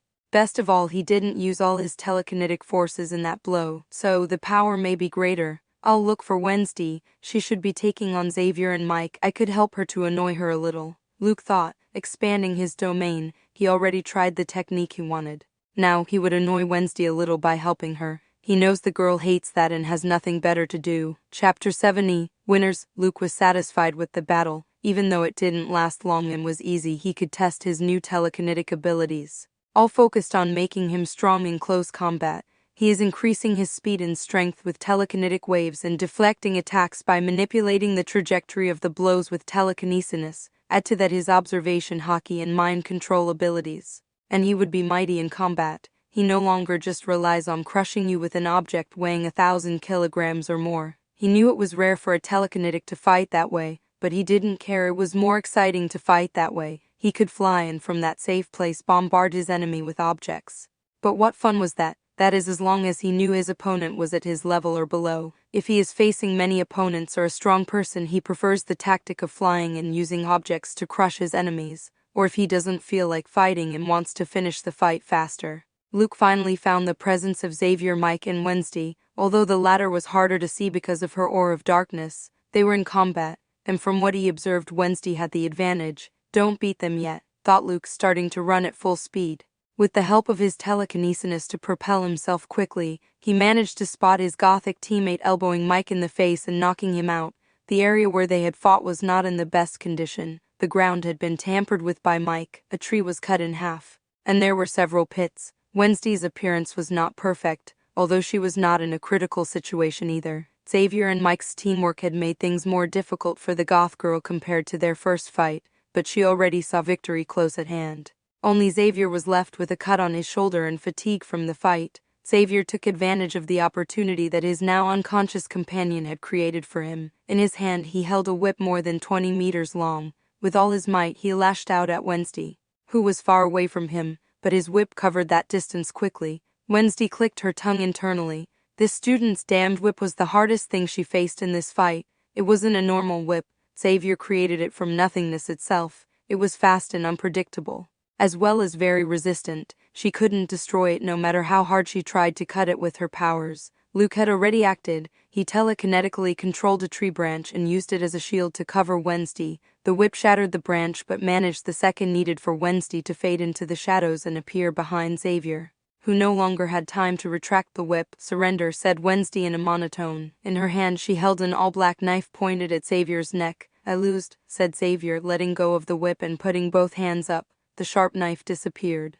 And from some speakers that had been set up by the professors earlier came Charles' voice. "Winner Group 6, go back and get Mike," said Charles, ending the practice bout. Wednesday looked at Luke. Her expression was not happy at all. "I didn't need your help," said Wednesday, resuming the walk back. Even if the whip had hit her, she had already thought of a tactic for after that. "Not as much fun as I expected," Luke thought without argument. He had imagined Wednesday would be more annoyed, but her face was still the same as ever. No expression and no emotion whatsoever. "It's true, you didn't need to help her," Xavier complained, walking towards Luke. If his friend hadn't helped her, he could have defeated Wednesday, even if he wouldn't have won the fight, since he knew he couldn't beat Luke. "You would have been my teammate," Luke said, with a faint smile. "Check Raj," said Xavier. Luke with his telekinesis floated Mike, and together with Xavier they went back to where the professors and students were. Professor Fitz was already healing Arthur and Nick. Nick was in the worst condition. Because of Luke's blow he lost several teeth and his nose was broken,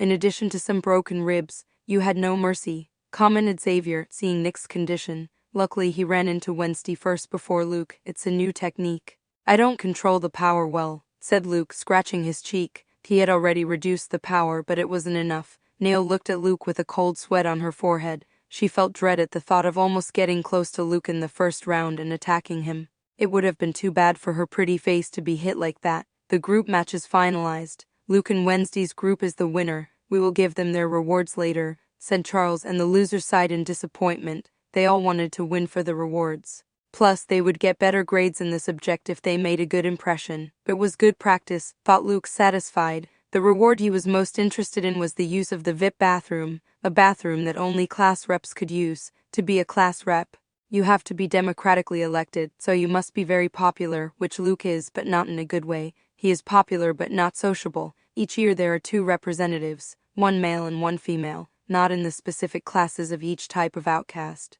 That is, you must compete with those of your age from all species of outcasts. The current representatives for Luke's year are Xavier and Bianca, the most popular couple of their year, although Luke believes they don't have much time left as a couple. In addition to the use of VIP bathrooms, there were more rewards. Use the swimming pools when you feel like it. Usually to use them you must ask permission or be in the swim club. The last reward is 2 days off where you can leave Nevermore. They must be on weekends only, where you can visit Jericho or whatever you want. As Nevermore is a boarding school, to get out you need to ask for permission and a valid reason. Usually you don't get permission. Luke was given it for his interviews as they were work-related or when there was an important event in Jericho. They let all the students out.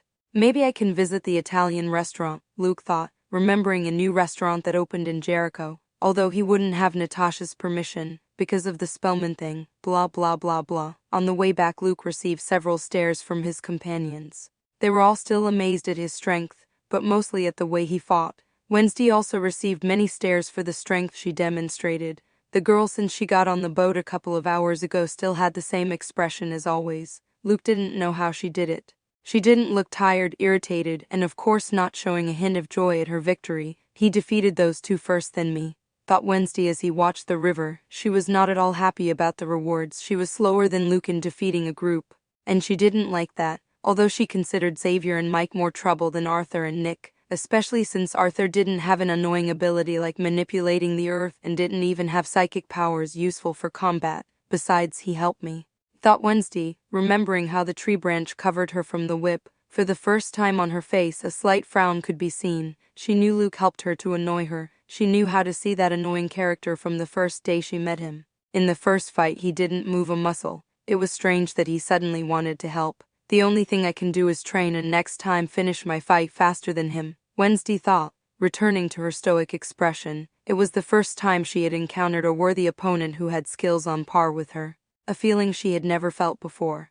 That same day Luke received a metal plate that served him to open doors like the one in the bathroom, a VIP badge. He would have it for a month. So many amenities in the palm of my hand, thought Luke, looking with a slight smile at the badge. He knew the bathroom had a jacuzzi and was very large. He would have a luxurious and comfortable bath today. Hey Veronica, I need something, Luke said, sending a mental message to his cousin. Having a telepathic link was very useful, and neither of them had broken it so far. Luke, what do you want? Asked a surprised Veronica, who was typing on her laptop. It was the first time she had spoken to her cousin since the summer. The last time she had seen him was in his rented house, sleeping with a normie, something she didn't like at all. I was wondering if you could get me some Nightshade Society books, Luke said. It was just a small favor. Several seconds passed, and he got no response. If you want to use the Nightshade Society's library so badly, join it, womanizer, said Veronica angrily and severed the telepathic link. Luke immediately felt the link was broken. His face was in disbelief. What happened? He knew his relationship with Veronica had stalled, but it wasn't for him to call her a womanizer and cut the link either. She calls me a womanizer and she has sex in a sacred place. Luke thought in annoyance. He should find the books somewhere else or go back to stealing them. He wanted to find information about the Black Aura to learn more techniques and how this aura works. He also wanted information about the hide, now that Wednesday had arrived at Nevermore sooner than he thought. Professor Normie's plan might be in motion. He had to know the strength of the hide in this world that was much more dangerous than the series he saw in his past life. Chapter 71. Unpopular girls, sorry for the delay. The damn electricity company left me without light supply for more than 2 days. In a while I will upload another chapter which will be yesterday's one. In one of Nevermore's numerous classrooms, the 12th grade students were having a class. The subject being taught was advanced werewolf transformations. So in the class, there were only werewolves. There were about 30 students, far more than the psychics who were barely in the double digits. That's the key to controlling your transformation, no matter if it's a full moon or daytime, said the professor who had a long unkempt beard, long hair and crescent glasses. His appearance was very scruffy. If you want to work in the council, you must control your transformation or you will be very limited, added the professor. You couldn't take on dangerous creatures or criminal outcasts if you depended on the full moon to have your full power.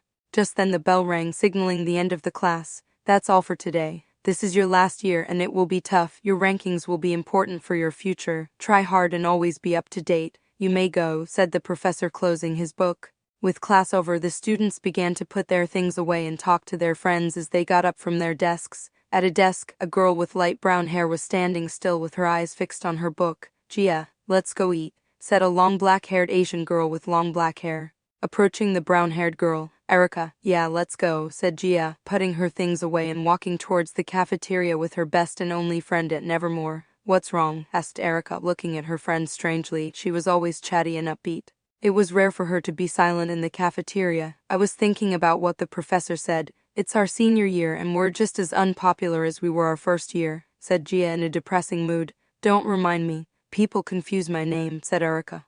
Catching her friend's mood. We can't go on like this. We have to make our mark before we finish high school, said Gia with a new sting in her eyes. Her attitude took a 180-degree turn. She couldn't stay depressed any longer. It's easier said than done. We are mixed races. I can see the invisible barrier they put up when they talk to us, Erica said, getting even more depressed. Both Gia and Erica were mixed race. In Erica's case, her father was a werewolf and her mother was a vampire. She ended up having her father's werewolf genes. She was not lucky enough to have both genes. Otherwise, she would be very powerful and superior to her classmates. Who could underestimate her? As for Gia, it was worse. Her father was a normie, and her mother was a werewolf. She was born with a higher percentage of outcast genes and lived with her mother from a young age since her father abandoned them.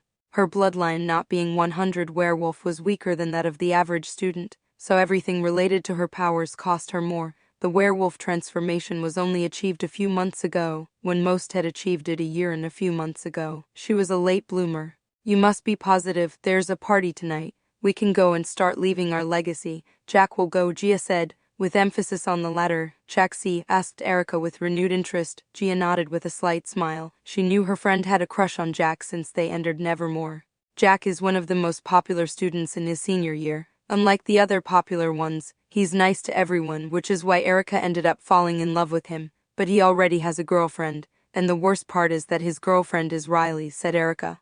Getting depressed again, Riley was one of the most popular girls in her senior year and a scary girl. She didn't understand how someone as nice as Jaxie could be with her. You don't have to worry about that. I heard the two of them fight. I don't think it will last long, though, since they always fight and then come back. But this is your chance to strike up a conversation with him, Gia said in a low tone, approaching Erica. Oh, it's true, it's the best chance I'll ever have. How do you know all that? Asked Erica. If I want to stop being invisible, I must be aware of all the rumors and gossip. I've eavesdropped on several conversations, replied Gia, puffing out her chest with pride for some reason. You have my respect. Fine, we'll go to that party today, said Erica, who also wanted to stop being unpopular. Later that night, both girls dressed as best they could and slipped out of their dorm room in the direction of the clandestine party. It was to be held in a disused hall near the gymnasium. The seniors had set it up for a party. It's here, quite a ways from the main building, commented Gia, seeing several familiar faces entering the hall through a double door. Music could be heard on the other side. Better, if any teachers find this, it won't be any good, said Erica, feeling nervous for several reasons.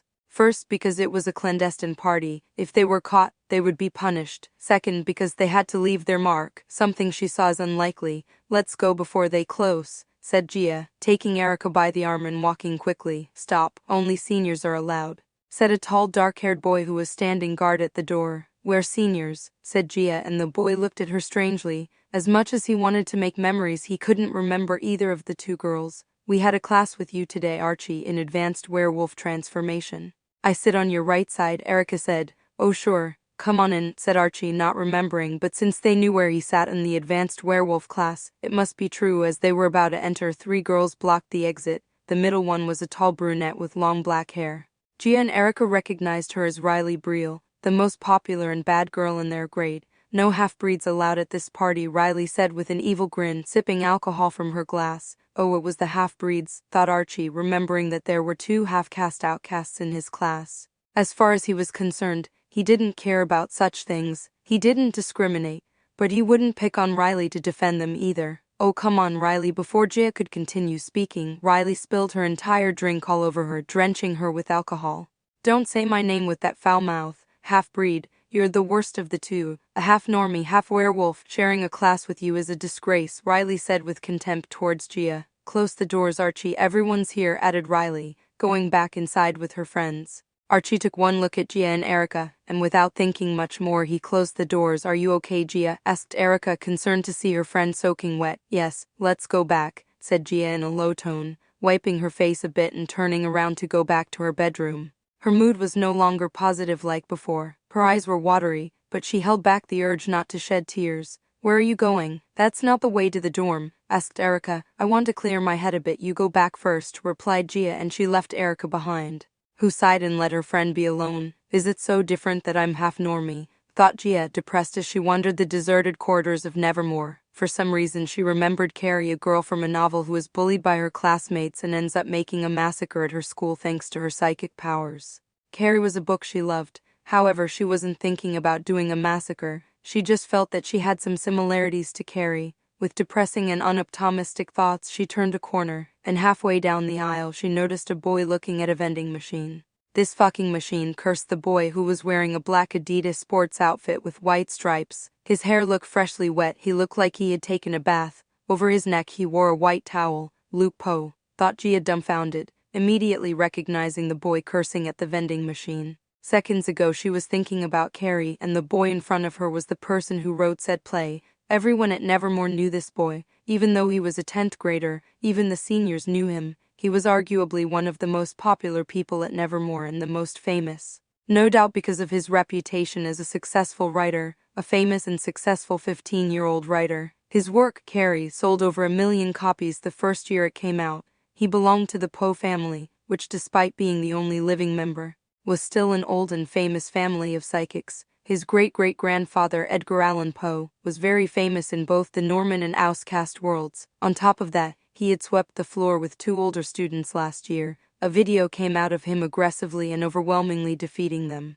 However, that was not the most important event he participated in. The most astonishing of all was last year's Po Cup. Unknown hooded men attacked students on Raven Island, murdering a psychic student. Luke killed one of the attackers. Not even the senior participants had managed such a feat. And there were 2 powerful werewolves, Andrew and Tommy. Should I break this damn machine? Thought Luke. He had noticed the presence of a person but thought nothing of it. It had been several days since he'd gotten the card to use the VIP bathroom, the best thing that has happened at Nevermore since the beginning of the year. The bathroom was gigantic and had many amenities. He used it late at night so he could spend several hours relaxing undisturbed, watching shows in the hot tub, eating popcorn and stuff. I have nothing to lose. Be brave, said Gia to herself, encouraging herself. The night couldn't get any worse. At best, she would be ignored by Luke. Hi, said Gia, approaching Luke. She was very nervous. She had loved Carrie and Luke's new novel. If her friend Erica had a crush on Jake C., her crush would be Luke, although her competition was much greater. Luke turned his head and looked at the unknown girl. The girl had light brown hair, combed in 2 high buns on each side of her head, with bangs falling softly on her forehead. Her face is fair-skinned and rounded, with slightly rosy cheeks and large brown eyes. As for her clothing, she wears a sweater with bright colors. The sweater is mostly purple with pink accents. She was short in stature with a delicate figure. The girl was groomed. The only strange thing was that her hair was soaked with water or something like that. Hi, said Luke, returning the greeting, then looking back at the vending machine. He wasn't planning on putting in another $1 even though he's a rich millionaire. Chapter 72 Pressure. Let me help you, said Gia, approaching the vending machine. She tapped it several times with her fist in different places. Seconds later, the Coke went down, and Luke was able to drink his soda without breaking school property. Thanks, how did you fix it? Asked Luke, opening his Coke and taking a sip. You're welcome. It's not the first time I've used this machine. I already got the hang of it when it jams, said Gia with a smile. Oh, you must teach me that trick, said Luke, interested. It won't be the last time he uses this faulty machine, knowing it will come in handy. He doesn't want to use his telekinetic powers for something so mundane. It's a secret technique. Sorry, I can't go spreading it around, said Gia with a mysterious smile. What a cheapskate, Luke said with a slightly amused smile. I can offer you some Coke for the knowledge. What do you say? Asked Luke, holding out his arm for Gia to take the Coke. Then indirect kiss, thought Gia, looking at the Coke, especially the place where Luke had been drinking from. Deal, said Gia without a second thought, and taking the Coke from Luke, she then began to drink it at a slow pace. She should be thirsty, thought Luke, after drinking the Coke. Gia began to explain to Luke the strokes needed to unlock the vending machine, also the necessary force that needed to be used. Thanks for the method, here, Luke said, passing his towel to Gia. He had noticed the girl's head was soaked. For me, asked Gia, taking the towel and looking at it as if it was the cure for cancer. Yes, to dry you off. Then you give it back to me. Bye, said Luke, walking towards his bedroom. If the girl recognized him, she should recognize him in the cafeteria to give him back his towel. Wait, exclaimed Gia, and Luke stopped and looked at her. Can you pass me your number so later we can arrange a place and return your towel, said Gia, looking at the floor nervously. Yeah, sure. What's your name? Asked Luke Gia a few minutes later. They both had their numbers already dialed. Gia returned to her bedroom in disbelief. I got Luke Poe's number, and his towel, and an indirect kiss, thought Gia with a smile as she walked back to her dorm. She inwardly thanked Riley for soaking her and not letting her into the party. Oh, I'm hungry. What are you guys ordering today? Asked Xavier, walking towards the cafeteria with Luke and Ajax. The usual, Ajax replied. His mood had improved, although since the death of Sabrina, the fake Sabrina, his personality had changed, and he was now more emo. I won't be eating with you today, Luke said without elaborating. Oh, you have a date? Asked Xavier with a slight smile. Not a date, just a girl I met a few days ago, Luke said with a grimace. He had agreed to have lunch with Gia today, and she would return his towel while he was at it. He was surprised at himself for how nice he had been to the unknown girl, but what was done was done. Okay, have a nice lunch. We'll be with Bianca and her friends, Xavier said without probing further. When he had his lunch ready on his tray, Luke started looking for Gia. He quickly found her and saw how she raised her hand to call him, so he started walking towards her. Accompanying Gia was an Asian girl with long black hair. Luke chatted with Gia these days and knew it was her friend named Erica. Oh God, you were telling the truth, said Erica, watching as Luke approached their table. Of course, said Gia with an offended air. Her friend didn't believe her that she had run into Luke, especially since she had gotten his number and towel. Hi Luke, how was your first class? Asked Gia with enthusiasm and a big smile. Hi, It was good if a bit boring. Professor Meyer talks slow, Luke replied. Yeah, his classes always got boring to me. Plus, he doesn't let a single fly, said Gia with a chuckle, and Luke nodded. That's true. How was your class? Asked Luke. Good, we had fencing lessons with Professor Vlad. Oh yeah, you don't know what happened, said Gia, starting to tell everything with details and great enthusiasm. Luke listened attentively as he ate his breakfast and contributed some comments. Erica watched the conversation between Luke and Gia, not believing what she was witnessing. According to the rumors, Luke's personality was not the best in the world, yet here he was listening intently to her talkative and enthusiastic friend with a not at all displeased expression. Erica wasn't the only one watching Luke and Gia. Gia's classmates were watching with surprise that their classmate was having lunch with Luke Poe. Riley, who had scorned and humiliated Gia a few days ago, could not believe that she was now happily talking to Luke Poe, a student who is much more popular than her. Where are you going, Kat? Asked Riley, seeing her friend standing up. She noticed that just like her, she was looking towards Luke's table. I'll be right back, said Kat without giving a specific answer. Hi, Luke, greeted Kat with a charming smile. Gia stopped her incessant chatter and looked at Kat with surprise. She knew this girl as she was close friends with Riley. What bothered her most was that there was a picture circulating Nevermore, a picture of Kat next to Luke. What do you want? Asked Luke with little patience. He was enjoying his chat with Gia and had been interrupted. Besides that, this girl posted a picture with him without his consent. He let her sleep in his room, and that's how he paid her. Kat was surprised by the cold way Luke responded to her. No guy ever talked to her like that. Besides, she thought she had something more intimate with Luke. I've been texting you for days and you haven't responded. The picture thing was a mistake. I sent it to a friend and somehow it started getting passed around to more and more people. Kat said more sheepishly. I didn't respond to you because I'm busy, Luke said vaguely. He didn't want to tell her in front of everyone that he wasn't interested in her anymore. Gia and Erica, hi, said Riley, appearing behind Kat. Besides her, Archie and a few other guys showed up. Hi, said Erica and Gia shyly. It's nice to meet you, Luke. I read your 2 novels. Those are fabulous, said Riley with a smile. Nodded Luke dryly without feeling praised. The last thing he needed was compliments from random people. Riley held her tray and along with her companions was about to sit at Luke, Gia and Erica's table. Since there were only 3 of them, there was room for several more people. What are you doing?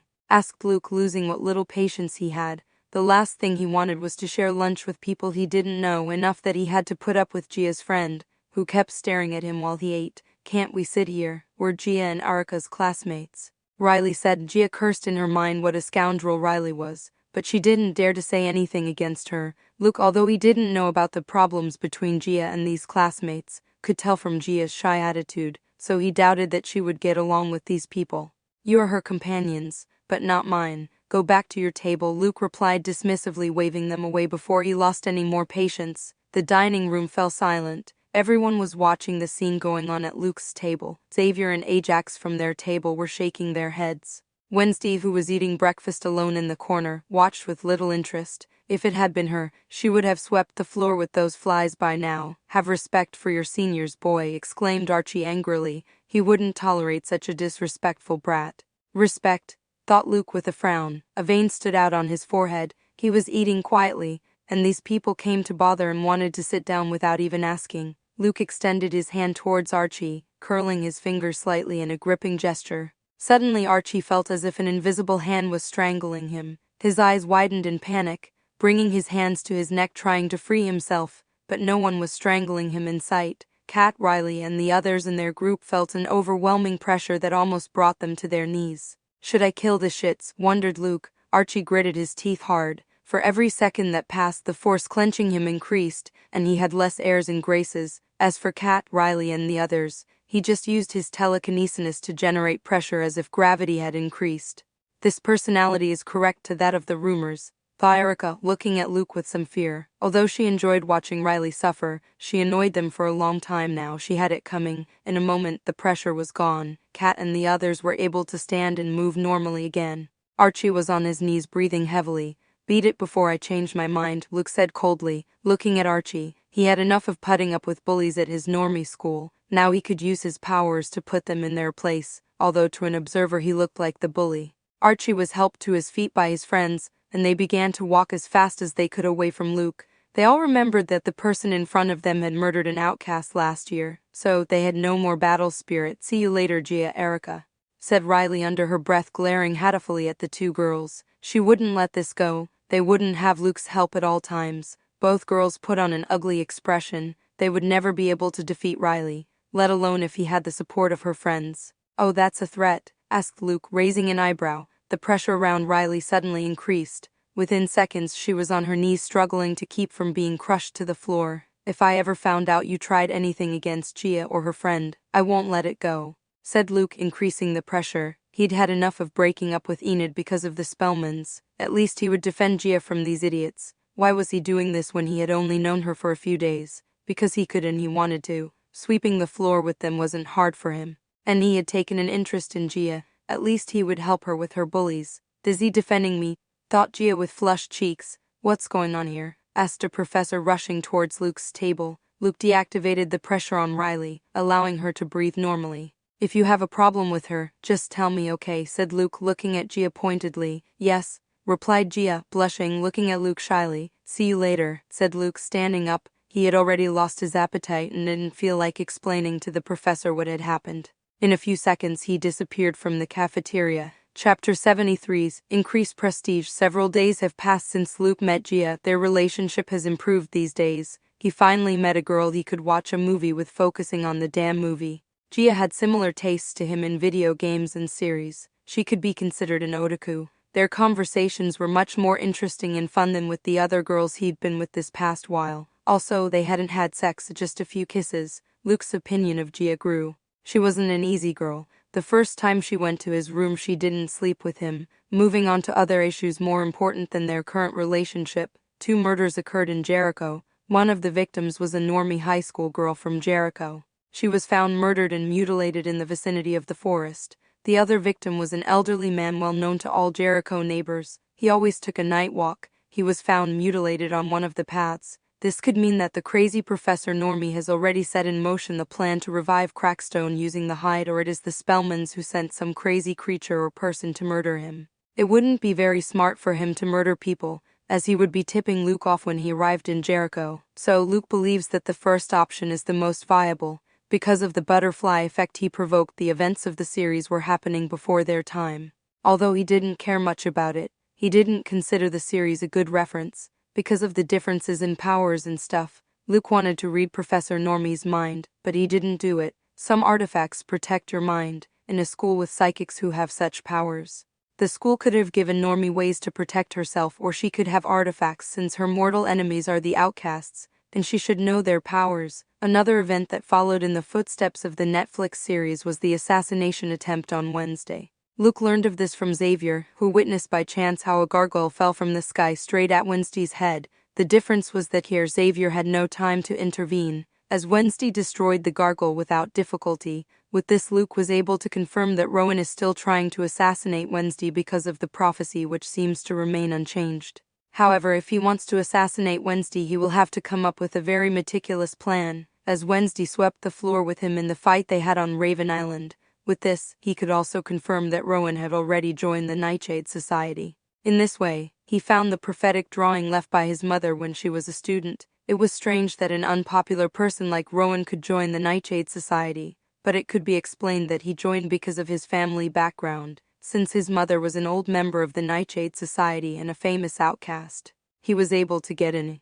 Gia entered the Ravenloft dormitory, the dormitory Luke belonged to. Girls were not prohibited from entering male dorms as long as it was during normal hours. Several students recognized her as Luke's current girlfriend, so they greeted her respectfully. Although they had not yet made their relationship official, Gia had already come to Luke's dorm several times. "I still can't get used to it," thought Gia, nodding to the students. She looked like she was a mobster, and everyone greeted her with respect.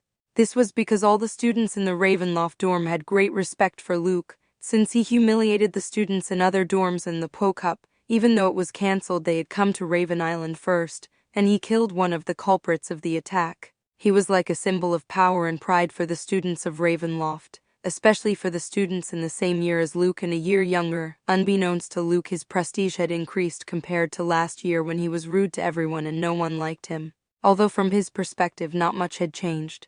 Gia walked until she was in front of the door that led to Luke's dorm room. She knocked softly twice and waited. "Come in," someone said after a few seconds. Gia walked in and noticed 2 people in the bedroom. Luke's only two friends are Xavier and Ajax. Hi Xavier, Ajax, where's Luke? He's not answering my messages, Gia greeted and asked as she noticed Luke wasn't in the room. Oh hi Gia, replied Xavier, pausing the video game he was playing next to Ajax, who nodded his head in greeting.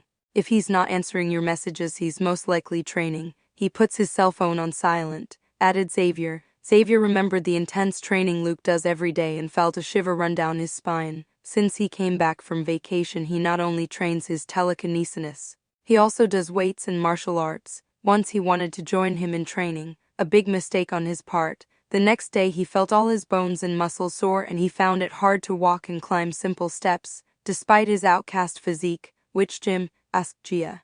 At the secondary, replied Xavier. Thanks Sia, said Gia, waving goodbye and leaving the room. So those are the girls Luke likes? Hard to believe, commented Ajax after a few seconds. What do you mean? Asked Xavier. That he likes girls with a cheerful and enthusiastic nature. With the hottest senior girls he barely dated once, explained Ajax his point. It's true. Gia has several similarities to Enid, said Xavier. Both girls had that optimistic and cheerful aura about them. They pranced around happily as they walked and were very talkative.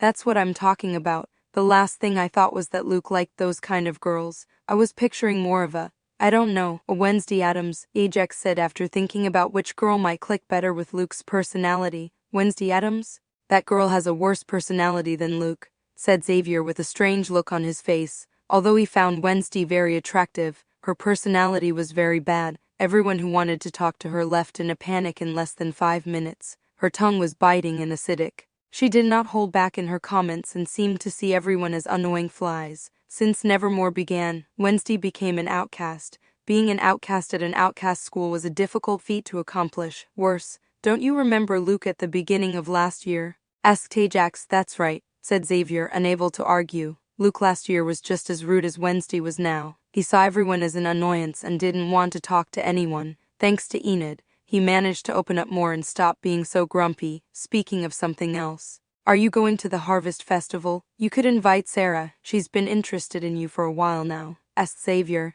It's mandatory. Everyone has to go. The principal takes normie events very seriously, so we improve the image they have of us, said Ajax with a grimace. Then invite Sarah, suggested Xavier, to forget the trauma of Sabrina, his deceased girlfriend. He could start dating Sarah, a siren friend of Bianca's. I don't know, maybe, said Ajax, not wanting to talk about it anymore. He resumed the game and they continued where they left off. Chapter 74, Gia's Indecision. Gia walked into the secondary gym, which usually no one was using at this time of day, and saw a scene that left her speechless. Luke was in the center, and around him, more than 50 25 discs were orbiting. The discs were moving at a moderate pace around him as if he were a planet. Whoa, in all those discs, there must be more than a ton, right? Thought Gia in amazement. Her gaze focused on Luke, specifically on his bare chest and abdomen. It seemed that because of the training he decided to take off his t-shirt. Luke, noticing Gia's arrival, had all the discs neatly back in place within seconds. At this rate he would need to buy more discs from Larissa. Hey Gia, looking for me? Asked Luke, walking towards her. Luke, said Gia, running and jumping towards Luke to hug him. You need to control your strength a little more. Werewolf strength is no joke, said Luke with a slight smile, catching Gia. With your strength, no problem, said Gia with a little smile, and she started to kiss Luke.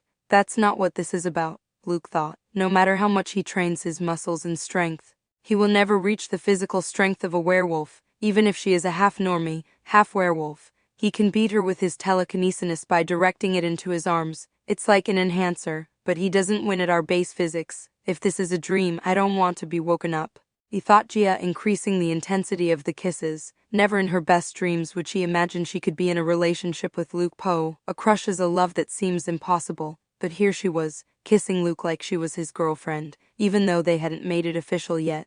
From being a person no one remembered her name to a popular person overnight. I'm all sweaty, said Luke, pulling away from Gia. I don't care, said Gia, wiping off some spit. You have a nice smell. It'll be bad if you get my sweaty smell. Anyway, what were you looking for me? Asked Luke, ending the kissing. Gia pouted, but Luke didn't notice as he was drying his sweat with a towel and drinking water. In 2 days is the Harvest Festival. I was thinking we could go, you and me, said Gia nervously. To the Harvest Festival. It's already that time of year, thought Luke. Fine by me, replied Luke. Anyway, it was mandatory, although he might not go since Larissa read his mother's letter telling him about the Spellmans. so she wouldn't force him to attend if there was a danger of him being attacked. And Natasha is still looking for the whereabouts of the clues. I have to research the events of the series, Luke thought. Great, it'll be our first date outside of Nevermore, said Gia with a big smile. After hearing what she said, she put on a startled expression and looked at Luke. What's with that face? Asked Luke in confusion. It's a date, right? I mean, if you don't mind, asked Gia, playing with the fingers of her hand. Why all the fuss over a date? Wondered Luke internally. They already gave each other countless kisses, and Gia spent a lot of time in his bedroom. Just recently on Halloween, the two of them had a movie marathon, staying awake and sleeping together even though there was no sex. Yeah, sure, I'm going to go take a bath now. Do you want to join me? Asked Luke with a slight smile. Gia's cheeks turned red as tomatoes. No thanks, talk to you later, bye, said Gia, stuttering and leaving the gym quickly. How cute, thought Luke. You've become quite the Don Juan, commented Edgar with a smirk. As Luke's trainer, he was always present at his workouts and had witnessed the whole scene. A year ago, it would have been impossible for Luke to interact this way with a girl, but he has improved since summer vacation. Shut up, Luke said with a grimace. He forgot that Edgar was there. Otherwise, he wouldn't have made that embarrassing comment. You could say it was very normy of him. There's a killer on the loose at the Harvest Festival again. Still, will you go? Asked Edgar. If Luke wants to go, he won't forbid it. If an assassin attacks him better, he can become stronger through battle. He never trusted the strength of one of his descendants that much. I will go. That way they'll poke their heads out, Luke replied. He knew it wasn't about the Spellman though. This was about Hyde being controlled by a normie. Although the Spellmans might try to assassinate him again like last year, if so this time he will get evidence so the fuckers won't get away with it. In last year's Poke-Up attack, the Spellmans crossed the line. They committed a terrorist attack on a school full of outcasts. However, as Luke had no tangible evidence, his story was just that. Just a story. Luke had told the police officer about Sabrina and that she was a Spellman. But the officer could do nothing as there was no evidence. He even told him a piece of information that puzzled Luke. According to the cop, the Spellmans did not have a daughter named Sabrina Spellman, who possessed two auras, red and orange. If Sabrina returns to Nevermore with her henchmen, Luke this time will get proof, so make sure the lying bitch can't get away with a teleport. Rowan will carry out his second assassination attempt on Wednesday, and that same night he will die at the hands of the Hyde. That's if everything happens like in the series, Luke thought without much confidence in this. If Rowan tries to confront Wednesday to assassinate her, Wednesday may end up assassinating him. Luke realized that this Wednesday is much stronger and colder than the one in the series. If someone tries to assassinate her, she will not hesitate, as Wednesday's group may. He is the person she socializes with the most, and that's saying something. They barely converse. The goth girl has very few words. But when she speaks, be prepared for what she's going to say, because she doesn't waste her breath saying stupid things. Luke noted that Wednesday is a full-fledged loner. Everyone is afraid to approach her, as if her gaze could murder you. Luke barely talks to her in the group they have in psychic powers. If I can try to save Rowan from Hyde or Wednesday, Luke thought. He wasn't doing it because he liked his psychic classmate. He was doing it so the crazy normie wouldn't have limbs for the ritual to revive Crackstone. Besides, if another Nevermore student dies, it will put the school in a tough spot. And Luke gets along well with Larissa. He knows all the effort she puts in for the school and the outcasts. He can make some effort to keep Rowan from being killed. The day of the Harvest Festival is here. Today is the first day of the 2 total days. How do I look? Asked Gia, who had done her hair and makeup. Perfect. I'm sure Luke will be charmed, said Erica, giving a thumbs up. Today would be the first Harvest Festival that the two of them would not spend alone. She implored her friend to accompany her and Luke, and they ended up agreeing. I hope Luke's friends are handsome, Erica said. The main problem for her was their age. She didn't like boys younger than her, even if it was only 2 years. Xavier has a girlfriend, and Ajax seems to be starting to date a girl, said Gia. This she knew thanks to Luke. Alone again. Well, if nothing else, I'll be with popular though more boys than me, thought Erica, feeling depressed. Why the worried look on your face? I should be worried, not you, said Erica, looking at Gia, who was playing with her hands and had a lost look on her face. I was thinking if I should ask Luke to go out with me, said Gia. Unsure. Go out with you? You're already dating, Erica said, not understanding her friend. Not dating like that. Dating, you know, said Gia, and somehow Erica understood what she meant. Oh, you talk about making their relationship official. Well, you two had already been kissing for over a month, and you were going to his room, yet you can't do it yourself. That's a man's duty, said Erica, pointing her finger at Gia. It's the year 2021, said Gia. It doesn't matter, you can't do it yourself. You'll look desperate. I know you're afraid of another girl catching his interest. But you have to hang in there. What you can do is that, said Erica, lowering her tone on the last sentence. That, asked Erica. You know, sex, said Erica in a low tone. Of course not. We have to be boyfriend and girlfriend first. My first time can't be that unromantic, said Gia indignantly and a little embarrassed. Even though she liked Luke, she didn't want to have her first time with a guy she'd known for less than 3 months. How innocent you are. Do you think when Kat did it with him she knew him inside out? They most likely met that same night, Erica said with a dismissive smile. If you take that long, he'll lose interest in you. You know how guys think, especially popular guys like him. Erica pressed. Don't say that. Luke's not like that. He wanted to do it before, but I stopped him, and he didn't get mad, Gia said, a little unsure. Her friend's words had swayed her a little. As Gia spent time in Luke's room, they were alone, and Gia did like making out, so Luke wanted to take it to the next level. His last relationships with girls were like this, kissing and then sex. Indeed, an amazing self-control, thought Erica. From what Gia was telling her, she knew how clingy her friend was and that she was making out with Luke, that a man with rumors of womanizing could control himself and not send Gia to hell for not wanting to be respectable. Well, do what you want. If you trust him, do it. You know him better than I do. Come on, we don't want the bug to go away, said Erica, taking Gia by the arm and walking out of the bedroom. That doesn't help at all, complained Gia internally as she was dragged away by Erica. She was now very undecided on how to act with Luke. What she didn't know was that this night would not go the way she expected it to. Chapter 75, Rowan Madness. Luke was once again at the Harvest Festival. Twinkling lights and vibrant colors filled every part of the festival. The same Ferris wheel as last year stood majestically. There were some new food and game booths. This time Luke came with a different bride, as unbelievable as it sounds. Although it's not quite right to call Gia a girlfriend, there are more stalls than last year, said Gia excitedly, looking around. She didn't know which stall to visit first. Just smelling the delicious food already made her hungry. Yeah, said Luke, who was turning his head in search of something else, not food. He was looking for Wednesday. The festival was mandatory. She had to be somewhere. The difference with the series is that she has freedom of movement, as Principal Weems doesn't guard her as a troubled student, although she does, but she doesn't go so far as to try to murder normies like in the series, or maybe she did. Will Wednesday try to escape Jericho? Thought Luke doubtfully. He didn't know what the goth girl, who always had the same expression on her face, was thinking. Since she doesn't have to go to therapy with the normie and is not watched by Weems, she could have escaped long ago. But that doesn't seem to be her goal. He was also trying to look for Rowan and Tyler, but among so many people, it was impossible to find them. If he extends his domain, he could find Rowan, as he knows of his presence, but for the moment he must spend the night with his friends and Gia. Where are the others? Erica asked Luke. Xavier went to find his girlfriend. I have already sent them our location. They won't be long, Luke replied, sitting down on a bench. You seem distracted. What's on your mind? Asked Gia, sitting down next to Luke. Avoiding a murder, thought Luke. He couldn't answer that. On how pretty you look today, replied Luke, taking Gia by the waist and bringing his face close to hers.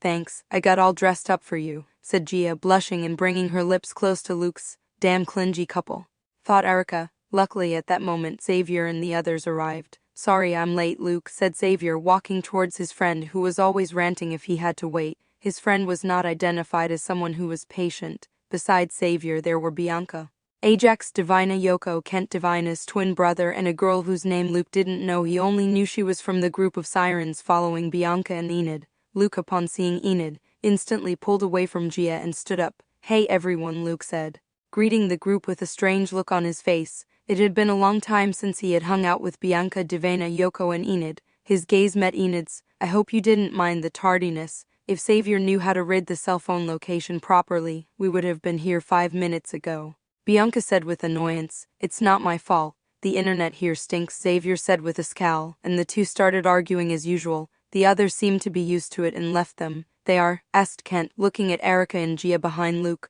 Oh yes, this is Erica and Gia. My friends, said Luke, starting to introduce everyone in the group. Friend, thought Gia. Let's get going. I'm starving, said Kent, starting to push Xavier and Bianca, who despite that were still fighting. The group started moving around, visiting different fast food stands and games while chatting and laughing.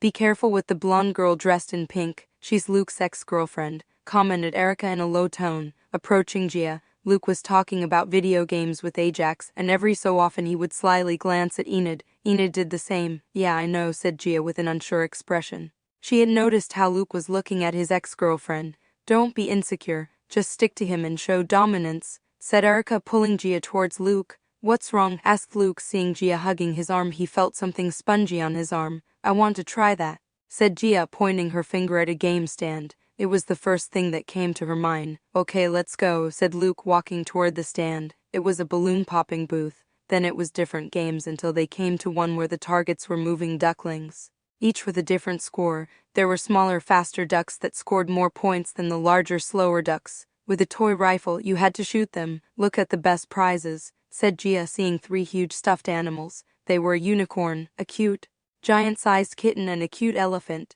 These were much better than the prizes in the other booths. Can you win it for me? I suck at shooting. You go to the archery club, asked Gia, clasping her hands together and making a puppy dog face. Yeah, leave it to me, nodded Luke. Although the last time I gave one of those stuffed animals as a gift, the person died, he added in a low tone, remembering Sabrina. Although she hadn't died in a real way, she only faked her death, but a doppelganger of her did die in a real way. Following that logic, I would have to make several gifts out of these stuffed animals, said a cold, monotone voice. Luke turned his head and noticed a girl with 2 black braids, pale skin, and a blank expression. She held a rifle in one hand and was firing with impeccable accuracy. Her clothing was a black jacket that she wore unzipped underneath a t-shirt with black and white lines. Wednesday, thought Luke in surprise. He hadn't even noticed her. With so many people, Wednesday's presence was harder to notice with his domain. The girl did look like a ghost. The chances of them dying will be low. You could experiment or eliminate them on your own, Luke commented, paying to try to win the prize. If I could do it, I would have done it already. After I assassinate them, I have a lot of annoying things to take care of, said Wednesday with a grimace. She shot, and the bullet hit right in the duckling's head. That's the first time I've seen her make a disapproving expression, thought Luke. Most likely Wednesday wants to murder normies, the bullying normies that were annoying her and her brother. Again, the norms of normie society saved those people. The same thing happened to Luke with the bullies at his normie school. Many times he thought about killing them, but he didn't do it because of all the trouble he would have to face. Plus, he didn't know what world he was in, and he didn't want to be captured for experiments like he was a mutant or something. Eliminated, murdered? Are they talking about the ducklings? Thought Gia, looking at Luke and Wednesday, who were holding 2 toy rifles that looked very real. Perfect score, said the stall man in disbelief that this gothic girl hadn't missed a bullet and only aimed at the hardest targets. What prizes do you want, girl? Asked the stall owner, pointing to the 3 large stuffed animals. Don't you have something like a scorpion or a spider? Asked Wednesday, looking at the stuffed animals in disgust. What do you say, a stuffed animal of a scorpion? Said the man, looking strangely at the goth girl. You must be from that school for weirdos, he added, looking at her more cautiously. If you mean Nevermore. Yes, I'm from there. Keep the stuffed animal. I'll give it to you, said Wednesday, leaving the rifle on the table and leaving the place. She already had the first subject of her experiment. If this man died, giving away giant stuffed animals could be a harbinger of death.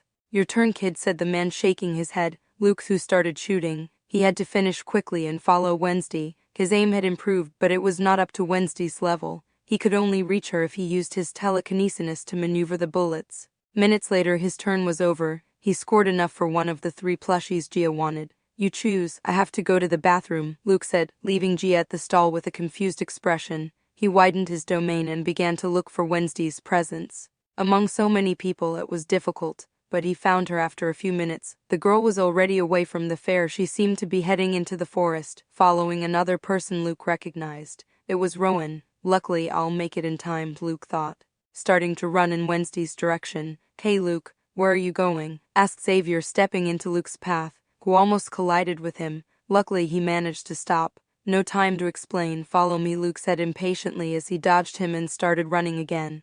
What's the rush? Asked Xavier, following Luke. Don't you want to ask me why I'm alone? I've had enough of Bianca's incessant complaining, he added angrily. You'll tell me later. Now follow me, Luke said. They walked deeper into the forest until Luke stopped and hid behind a large tree. What exactly are we doing? Asked Xavier. Look, said Luke, pointing in a specific direction. Xavier looked and noticed 2 familiar people, Rowan and Wednesday. They seemed to be having a conversation in the dark of the forest. Why did you guys come here? Asked Enid, who had followed them. Seeing 2 of your classmates running was a strange thing, especially if it was Luke. Besides, she was bored.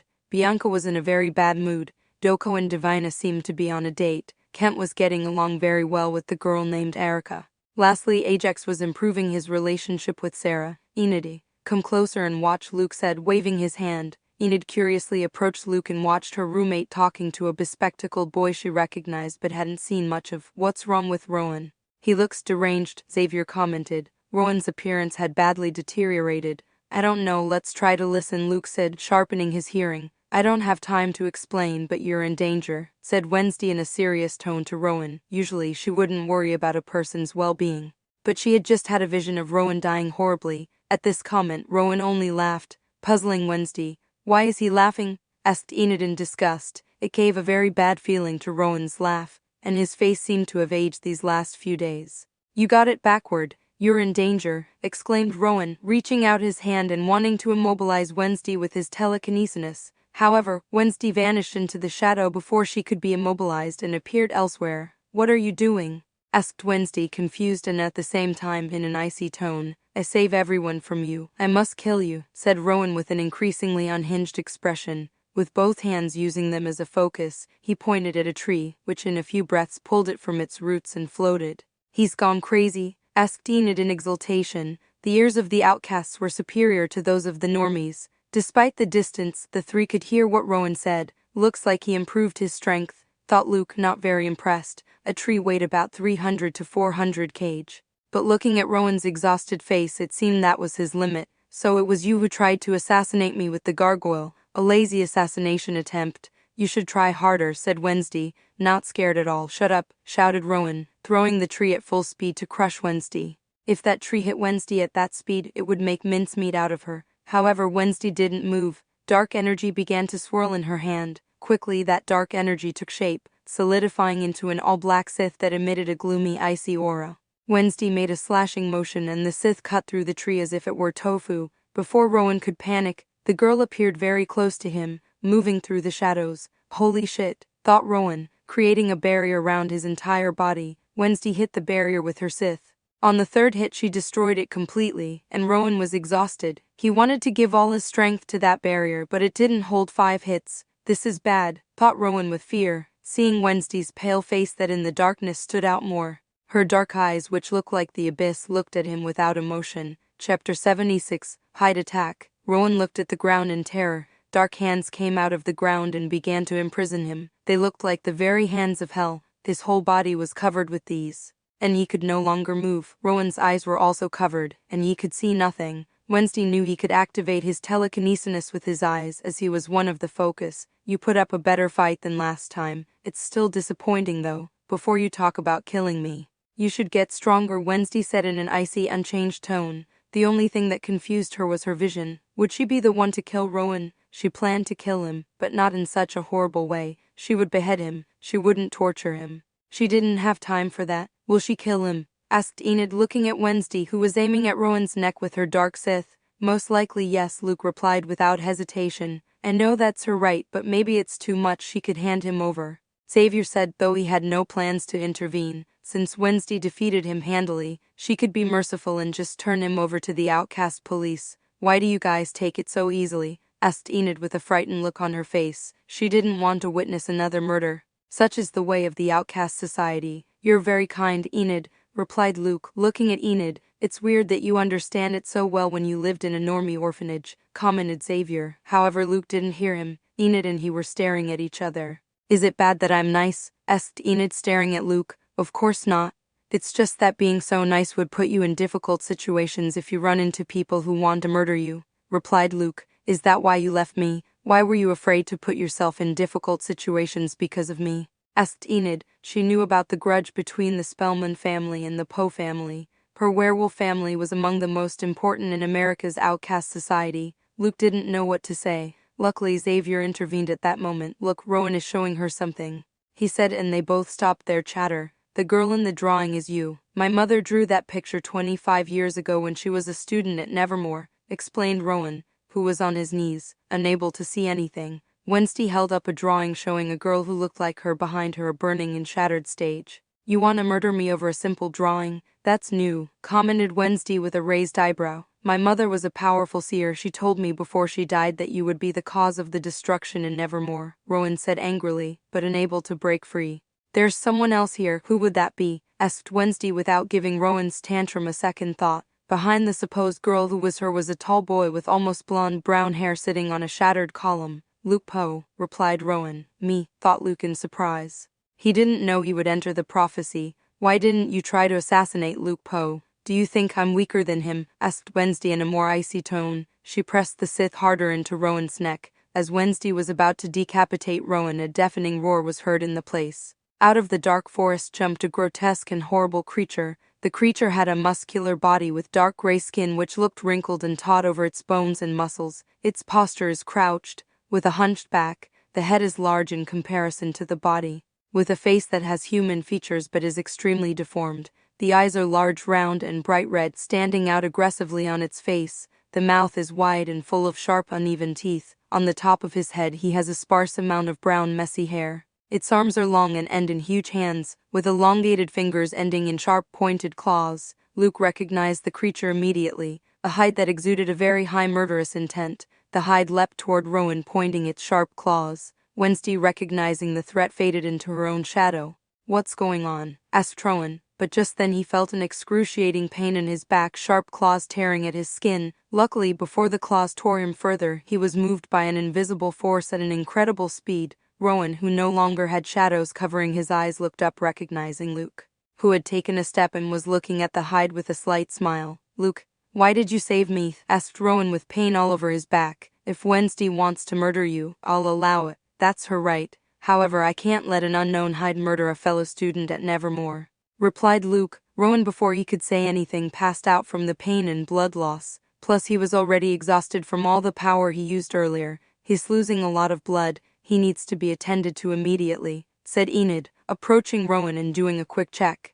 "We have a small problem," said Xavier, looking at the hide, who was roaring furiously at not being able to slay his prey. Enid looked up at the monster. It was ugly and scary, but looking at Luke's back she felt a lot of reassurance. She was not afraid. She felt safe if Luke was with her. A feeling she longed for. "Since when are they watching?" thought Wednesday, looking sideways at Luke and the other two. Then she looked at the monster that lunged furiously at Luke. "A teenage hide. A perfect opponent to hone your skills," said Edgar, who hovered near Luke. Edgar, as Luke's teacher, knew that what he needed most was experience in battles to the death. He had had some, but it wasn't enough. Luke generated crushing pressure around Hyde. Hundreds of kilograms were crushing him, trying to break him, but he continued his onslaught. His speed slowed just a little. "This is serious," thought Luke. He had Enid, Xavier, and a dying Rowan behind him. To lessen the danger to them, he took a step forward towards the hide. On his arm he concentrated and created bands of telekinetic energy that led to his fist.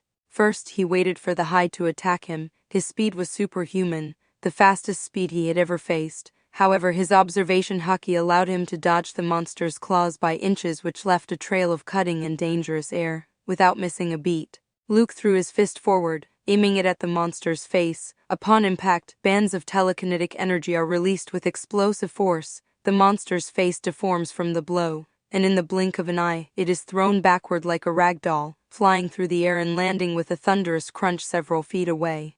"Three trees shattered," thought Luke in awe of the power of his fist. This time he didn't hold back and struck with all his might. Hyde stood up again in a short time. His face was mangled, he lost some teeth, and his nose was broken. Even his head seemed somewhat caved in. However, it glared even more furiously at Luke. He roared louder than before and went back on the attack again. "Superhuman regeneration," Luke muttered with a grimace. Edgar had explained Hyde's powers to him. They were broken. If he suffered that damage, he would no longer be able to get up.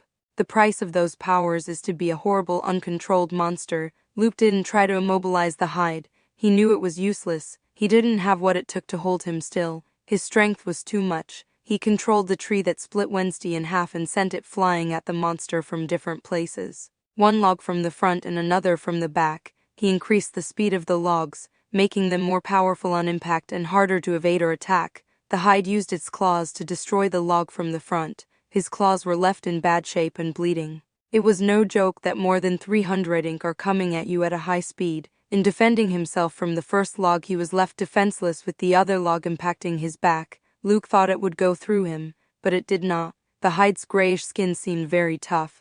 The hide grunted in pain but did not suffer a serious wound. Hyde turned around and grabbed the log on his back with his hands. At that precise moment, Wednesday emerged from the shadows near him. In her left hand, she wielded her dark scythe, with incredible speed.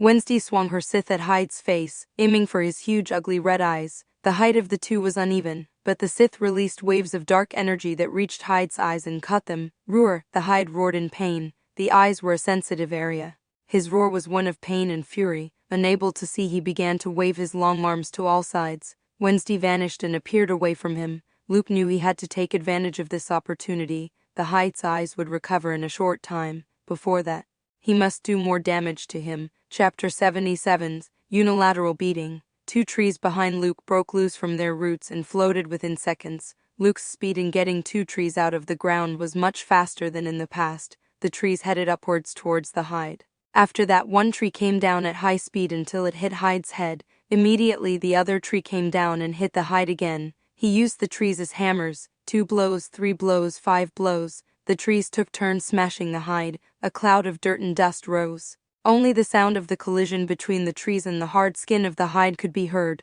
After dozens of blows, the trees broke in half. The Hyde's skin was tougher than Luke had imagined, yet he had pounded it mercilessly. Its grunts had ceased. I kept my promise, Luke thought, remembering that the first time he came to Jericho, he thought about crushing Tyler if he found him turned into Hyde. With a slashing motion, he created a gust of wind with his telekinetic waves, dissipating the cloud of dirt and dust that had been made. Luke and Wednesday approached the pit that was created by the tree attacks. The Hyde was lying in the center. Luke was reminded of Yamcha from Dragon Ball. He's regenerating rapidly, Luke commented, seeing how the wounds he and Wednesday caused were healing. Then we should pound him some more until he stops healing, said Wednesday in her usual tone. Within seconds, the Hyde stood up and glared at them both in fury. His ugly red eyes had already recovered. He roared louder than before and jumped at them again. As he was about to hit them, both Luke and Wednesday created their respective shields, a telekinetic shield and a darkness shield. Both shields joined together and created a stronger one. The Hyde hit the joint shield with his huge claw and failed to destroy it despite screaming with more anger. In a second it was repelled and sent away from them. Without another word, Luke and Wednesday began to attack Hyde. Their movements were well executed and did not get in each other's way. Wednesday was in charge of attacking stealthily. Her attacks were very lethal. As she waited for the right moment to do damage with her dark scythe, Luke was in close combat with the Hyde. His observation of Haki allowed him to react to the beast's quick attacks and dodge them perfectly. He managed to dodge it thanks to the telekinetic waves he created to push himself. As his base physique could not compare to that of Hyde, he had to be very precise, but he did not miss. When Wednesday attacked, Luke took advantage and used dozens of stones to bombard Hyde. Between the two of them, they began to beat up the Hyde. His healing abilities were getting worse and worse, and his ferocity was diminishing. I don't know who the monsters are, commented Xavier, watching as Luke and Wednesday beat the crap out of the Hyde, who looked confused. He'd never been beaten up so one-sidedly. He had already killed several people, and no one was a challenge. The two of them do good teamwork, Enid muttered, clenching her fists tightly to the point that she hurt her palms and blood came out. If she controlled her powers better, she could help Luke and not be a useless side-eye. Looks like they don't need our help, said Xavier, crossing his arms. Not much he could do. His whip could be of use in battle, but they didn't look like they needed reinforcement. The Hyde was a mess. His healing was no longer working at 100. One of his eyes was cut and would no longer heal. He had cuts all over him, and Luke had hit him, breaking many bones and causing internal injuries.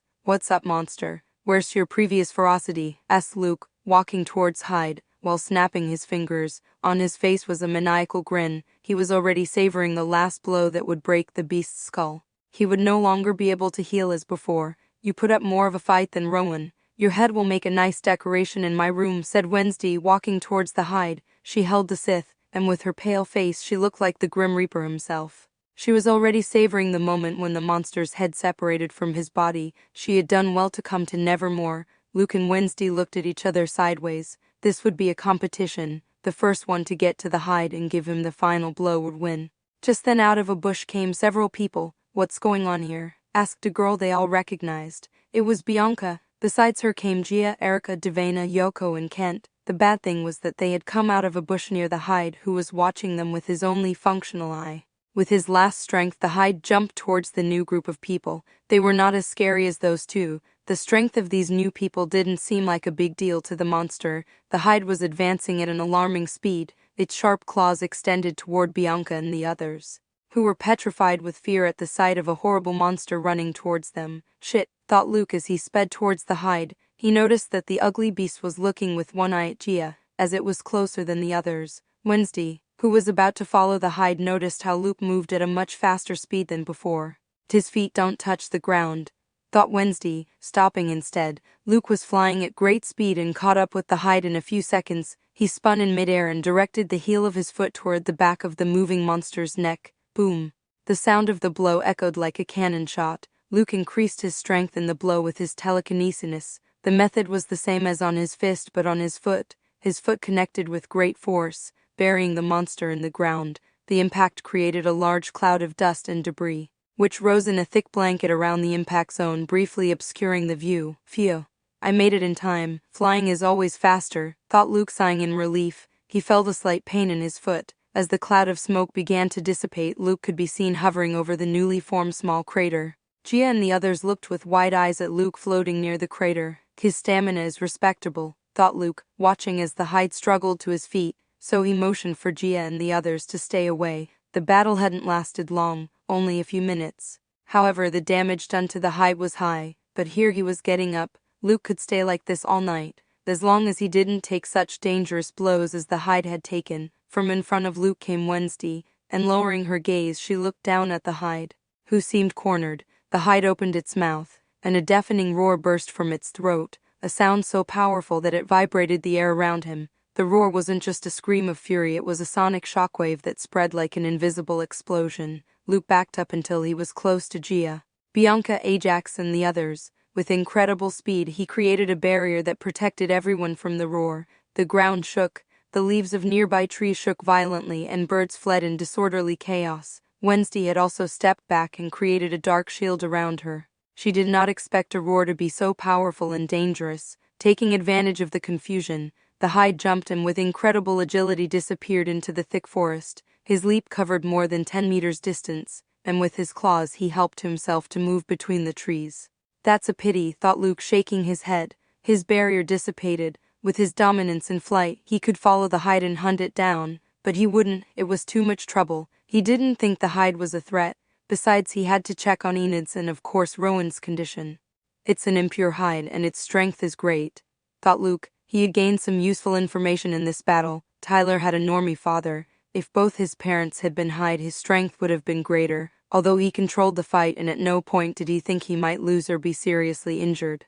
This hide's regeneration, stamina, and strength were no joke. Besides, it was 2 versus 1. Even though he could defeat him by himself, he didn't even use his blue aura. He could have ordered him to stop and used those seconds to beat him. Even though he is a beast, he still has brains. And mind control works as long as they are simple commands like stop. What was that monster? Asked Kent, who was still shaking as he remembered the hide's murderous look. A hide, answered Luke, and everyone was surprised. They knew about this type of outcast. Although he could be considered a monster, an outcast who turns into a horrible beast with no way to control his impulses. Will Enid be okay? Thought Luke worriedly, flying at incredible speed towards Enid. He didn't know what range the hide's roar had. Luke, wait, said Gia, running towards Luke. The others followed her. Chapter 78. Enid Determination. Luke within seconds arrived at Enid's side. He landed and walked over to her. Are you okay? Asked Luke, examining Enid. He noticed that in her ears there was a trace of blood. For some unknown reason to him,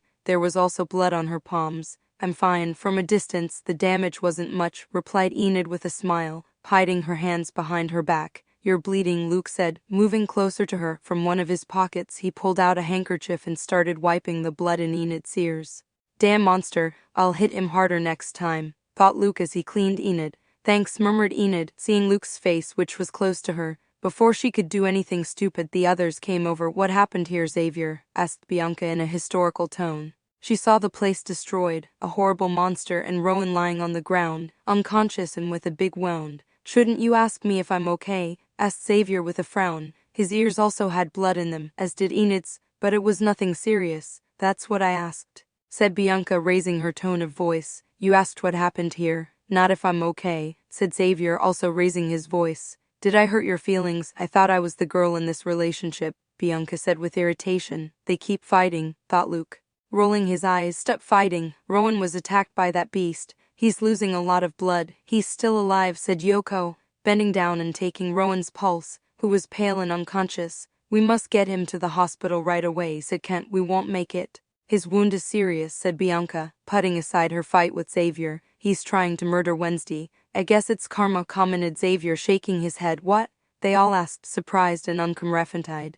Xavier told them everything he saw in a nutshell. How Rowan said in his own words that he wanted to assassinate Wednesday and that he had tried before. He didn't tell about the prophecy or why Rowan wanted to assassinate Wednesday specifically, as that prophecy involved his friend. He decided to hide it so as not to give Luke trouble. Wednesday, who was standing silently, watched the dying Rowan. She was weighing on a scale whether to murder him or not. Since he wanted her murdered, it was her right to end the grudge. "What will you do?" asked Luke, and everyone looked at Wednesday. "Finishing off dying people is no fun at all. I'll let him live if he makes it through tonight," Wednesday replied in a monotone. "Fun," thought everyone except Luke. "You can fly, can't you, Luke?" asked Yoko, looking at Luke, who was standing with his arms crossed, looking at Rowan's pale face. They all looked at Luke with incredulous faces. The ability to fly in a telekinetic was advanced. Older Yellow Aura psychics have that ability. For a classmate of his age to be able to fly at that speed was an incredible feat to witness. If he can dig up roots with his telekinesis without seeing them, it makes sense that he can control his own body to fly, thought Wednesday, though she was still amazed at Luke's talent for being able to sense objects in his own body without seeing them. "It's either that or," thought Wednesday, narrowing her eyes as she looked at Luke. "Yes, I can," Luke replied. They had already seen it, and it wasn't something he wanted to hide either. "If you fly Rowan to the hospital, he can be saved." "Will you do it?" asked Yoko with a strange expression. "If he saves them from Hyde, he'll try to save Rowan too." "Right, please, Luke," Enid said in a low tone, grabbing Luke's sleeve with her hand. She didn't want to see another classmate die. Even if Rowan attempted murder on a Wednesday, she no longer cared if he lived or died. At least they could save him and let the outcast justice take care of Rowan. "Fine, I'll do it," Luke replied without much hesitation. Wednesday already said she didn't care if Rowan lived or died. He tried to save Rowan from Hyde so he could take him to the hospital so the idiot in glasses wouldn't die. This way he would help Larissa and Nevermore. "Since it's not a good thing for a student to die for a monster, you're coming too." "You're hurt," Luke said, looking at Enid. Rowan started to float up from the ground. "What, me?" asked Enid, pointing a finger at herself. "Yes, sure, if you want," said Luke, scratching his cheek. Yes, of course I want to. I'm hurt. My ears hurt, and I have some cuts on my palms," said Enid, showing off her wounds for some reason. "Fine. Climb on my back," said Luke, turning his back to Enid, who smiled and climbed on Luke, interlocking her arms and gripping him tightly. With Enid on his back and Rowan hovering nearby, he took off at a moderate pace so as not to scare Enid. "I hope you're not afraid of heights," commented Luke, flying higher and higher. "If it's with you, I'm not afraid of anything," murmured Enid to herself, sinking her head into Luke's neck. "What did you say?" asked Luke, who didn't hear because of Enid's low tone and the wind in his face. "Nothing," said Enid with a slight smile. The night was clear and beautiful. The half-moon lit the road, and a gentle breeze hit Luke's face as he made his way to the hospital. It would have been a more romantic scene if they didn't have a dying man flying beside them. "What a cute couple," Kent said, watching as Luke and Enid drifted farther and farther apart in the sky. "Ex-couple," Divina corrected. "Ex-couple," thought Wednesday with a raised eyebrow. "She's Enid's roommate, an enthusiastic person who always dresses in bright colors." The last thing she would think was that Enid was Luke's girlfriend. From what she knew of Luke, he didn't seem like the kind of person who would put up with such an enthusiastic and happy person. "They should get back together. They're cute together," Kent said, and Yoko nudged him as she slyly pointed her head at Gia, who was looking skyward. Luke was waiting in one of the seats at Jericho General Hospital for Enid. As for Rowan, it looked like he might be saved. He was being treated in the emergency room, and Principal Weems had already been called. It would only be a matter of time before she got here, asking what the hell happened. Just then out of one of the doors came Enid. In her hands she was wearing bandages, and her ears no longer had traces of blood in them. "Are you feeling better?" asked Luke, getting up from his seat. "Yes, they were only minor injuries. Don't worry," said Enid without her usual enthusiasm. "What's wrong? Why the sad face?" asked Luke. "I was useless again, and you had to protect me," said Enid in a depressed tone, looking at the floor. "Is she sad about that?" thought Luke, seeing Enid's sad face. He was about to tell her that it didn't matter. He would protect her as many times as necessary, but he stopped himself. That was the reason he had ended his relationship with her. He was afraid that she would be attacked because of him, and he would not be able to protect her. The words Enid's mother said to him made him think that, if it were up to him, he would never have ended it with Enid. After all, he had fallen in love with Enid. Yes, he had fallen in love. He wasn't in love with Enid at first, but eventually it ended up that way. Even he didn't realize that until he thought about it carefully. In the other girls he was with, he was just looking for a replacement for Enid.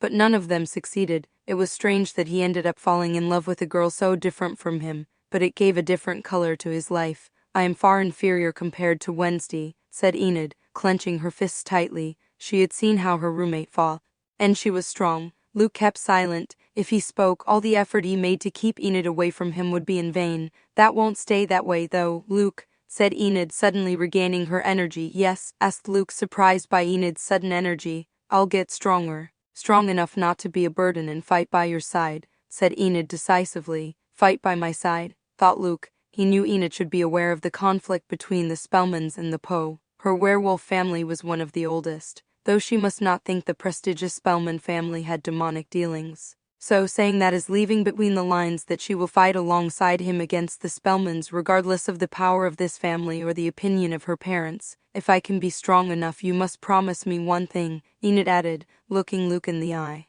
What thing? Asked Luke, sensing that this conversation was going down a path he couldn't control. You'll tell me the truth about why you left me, and if I believe it's because of what I think, you'll come back to me, said Enid, raising her voice on the last sentence. So, answer me, said Enid, moving closer to Luke to press him. She sure is pushy when she wants to be, thought Luke, noting the determined look on Enid's face. Fine, I'll do it, but we need to clear up a few things, said Luke, sighing internally. What things? Asked Enid with a smile. Already Luke had agreed. Now she just had to train like crazy. I'll consider you strong enough if you can defeat that Hyde all by yourself, replied Luke, and the smile on Enid's face disappeared. Isn't that too much? Asked Enid doubtfully. Where did your confidence go? You're a werewolf. You should be able to defeat that Hyde if you try hard enough, said Luke with a slight smile. In the series, Enid put up a fight against Hyde but was defeated. She was able to beat him thanks to the intervention of the sheriff who shot Hyde. However, in this world, Luke can confirm that Hyde is much more powerful. Still, Enid should be able to defeat him with enough training. Her lineage is pure and among the oldest of werewolves. If she is disciplined, it is an achievable goal. I'll do it. I'll crush that ugly monster, said Enid, who was annoyed by Luke's provocation. That's the attitude, said Luke. Just then a tall woman with almost white blonde hair walked through the front door of the hospital. Luke, what happened? Asked Larissa, who had sweat on her face. She had heard that one of her students was in the hospital in an emergency. Chapter 79's Hooded again, you useless piece of shit, screamed Marilyn hysterically at Tyler, who was imprisoned in the cave. Just a few minutes ago he had escaped from two people who had seriously injured him, and now he was being tortured by Marilyn. Sorry, ugh, cried Tyler in pain as Marilyn shocked him powerfully with a taser. You just had to assassinate a fucking outcast, and on top of failing you got your ass kicked, said Marilyn, clicking her tongue. If the monster she was handling didn't get her the human body parts she needed, she wouldn't be able to do the ritual to revive her ancestor. Since it was the Harvest Festival, Marilyn thought it was the ideal occasion to assassinate an outcast student or two as they finally left Nevermore. Her target was Luke Poe. She didn't count that he would be so powerful and could defeat Tyler in his Hyde form. That brat Wednesday is also stronger than I thought. However, that damn Poe is much stronger. He can fly and he took on Tyler in close combat, thought Marilyn with a frown. Tyler told her about the battle, and from her point of view Luke was the key and the one who had the most prominence in the fight. His blows were severe, and he didn't need to hide in the shadows waiting to deliver a killing blow. Also, if he could fly, he could have flown and attacked from that distance at Hyde with objects such as trees etc. Easy. It's not your fault, Tyler. Get some sleep. I'll go get a first aid kit to fix you up, said Marilyn in a kind tone, making a 360-degree turn. Okay, thank you, said Tyler, relieved. His eyelids closed wearily. Today was a very exhausting day. Within seconds he was sleeping against the cold rock like a baby. Marilyn looked coldly at Tyler again. She hated outcasts, but she depended on this half of Hyde to accomplish her plan. Once she revived Crackstone she could assassinate him, though she would lose a good puppet, although a useful puppet. Once I revive Crackstone, I will be able to know the ritual to be just as powerful as him. A Hyde will be nothing, thought Marilyn with a grotesque smile. At that moment Marilyn heard several footsteps approaching her location. She turned her head and looked at the unwanted guests with alertness. She did not know that these people were wearing black cloaks, and on their faces were masks. Who are you people? Asked Marilyn cautiously. She reached into her pocket and gripped a syringe tightly. If she injected it into a person, no matter how hard, an outcast suffered a lot of pain. There were 5 hooded people. The leader was in the middle. His face was not visible, and he was over 2 meters tall. His build was thin. "Calm down, we came for a chat, Marilyn Thornhill, or rather Laurel Gates," said the tall hooded man. On the outside, Marilyn's expression remained unchanged. However, inside she was very surprised and alarmed. "How do they know my identity?" thought Marilyn, feeling nervous. From the aura she felt from these people, they seemed to be outcasts. The 6-foot-plus man had a suffocating aura about him. "I don't know what you're talking about," said Marilyn as she thought a mile a minute, looking for a way to escape or kill these people using Tyler. Too bad her puppet was in bad shape and recovering energy. "Let's not waste time playing dumb. We know you are a descendant of Joseph Crackstone and that you want to revive him. We are here to help you," said the man in a calm tone. He didn't care if Marilyn tried anything. He could easily defeat her no matter how much he used the half-hide who was sleeping peacefully. "Help me?" asked Marilyn. "Yes, as you may have realized, one hide won't be enough to defeat certain outcasts and even genius students. So we will lend you a hand so you can accomplish your plan," replied the hooded man. "How exactly will you help me?" asked Marilyn. "With this," replied the hooded man, pulling out of his sleeve a test tube with a black-colored liquid substance. "You just have to inject it into Hyde. That way his power will increase and tonight's defeat will not be repeated," he added, shaking the test tube slightly. "Why are they helping me? You must want something in return," said Marilyn, knowing that no one would help you just because in this world.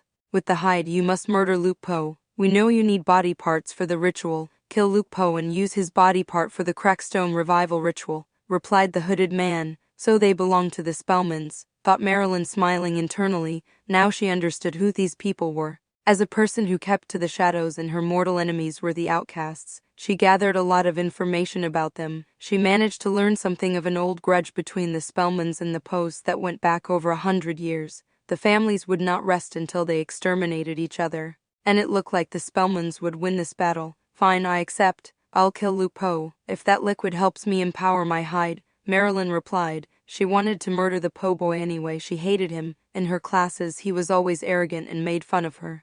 "I hope you keep your word," said the hooded man, throwing the test tube at him. Without another word, he left the cave along with the other 4 who did not speak during the entire talk. "They are safe for now, Spellman. Then they will be the next to die once Crackstone revives," thought Marilyn, examining the tube. She didn't think they had fooled her, so she would use the substance. She knew the Spellmans wanted to murder the Poes, so it made sense that they would give her this in exchange for her murdering Luke. This way, the chances of being blamed for murdering an outcast within an educational institution of outcasts is lower.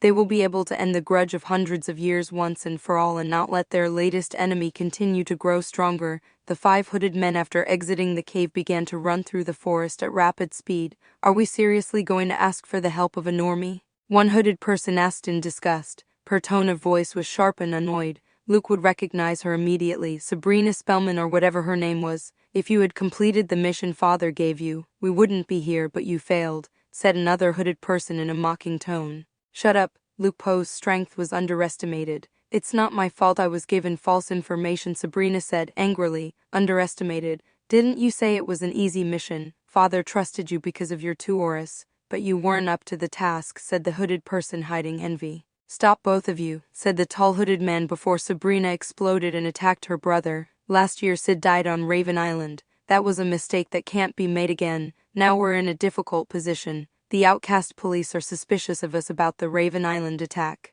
It's better to use a third party and have them take care of killing Luke Poe," explained the hooded man in a calm tone. The Spellman family had underestimated Luke's strength, so now they were in a complex situation. Sid's identity was discovered by the Outcast police, and by doing an investigation they were able to learn that this werewolf was related to the Spellmans, which raised suspicions. Thanks to the Spellmans having the best lawyers and people within the Outcast Council, they were able to defend themselves against the accusations. Sid the werewolf acted on his own. They were not involved, or so they claimed. Grudges between outcast families were legal, and both families could be at war without the authorities sticking their noses in. However, if the families involved third parties, things changed. Attacking Nevermore, America's premier school for outcasts, was serious business, and murdering one of the students was a crime. If this attack was planned by the Spellmans to kill Luke Poe, they could not let it go, for they had endangered several students who had no part in the grudge between the families.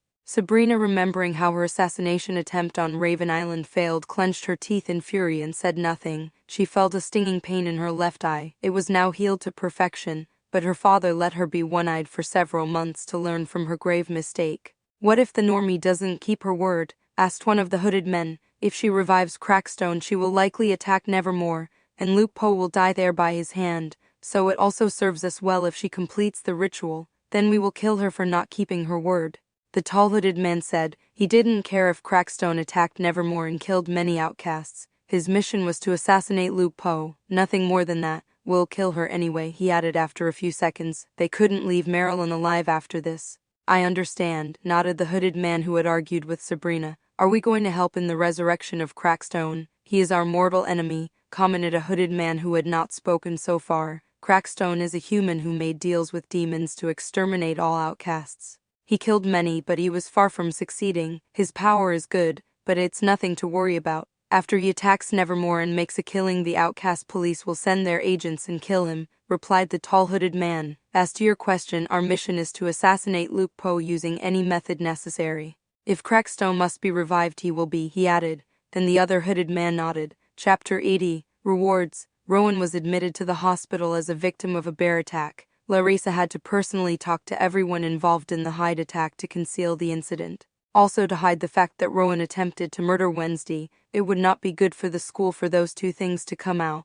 Luckily for her, Wednesday did not report Rowan. As for her parents, they heard about the incident and respected their daughter's decision. Morticia and Gomez believed it was a good experience for Wednesday to try to get killed. That's why they sent her to Nevermore. Strange parents. Of course, Rowan was expelled from Nevermore. They couldn't leave a psychologically unstable boy at the school.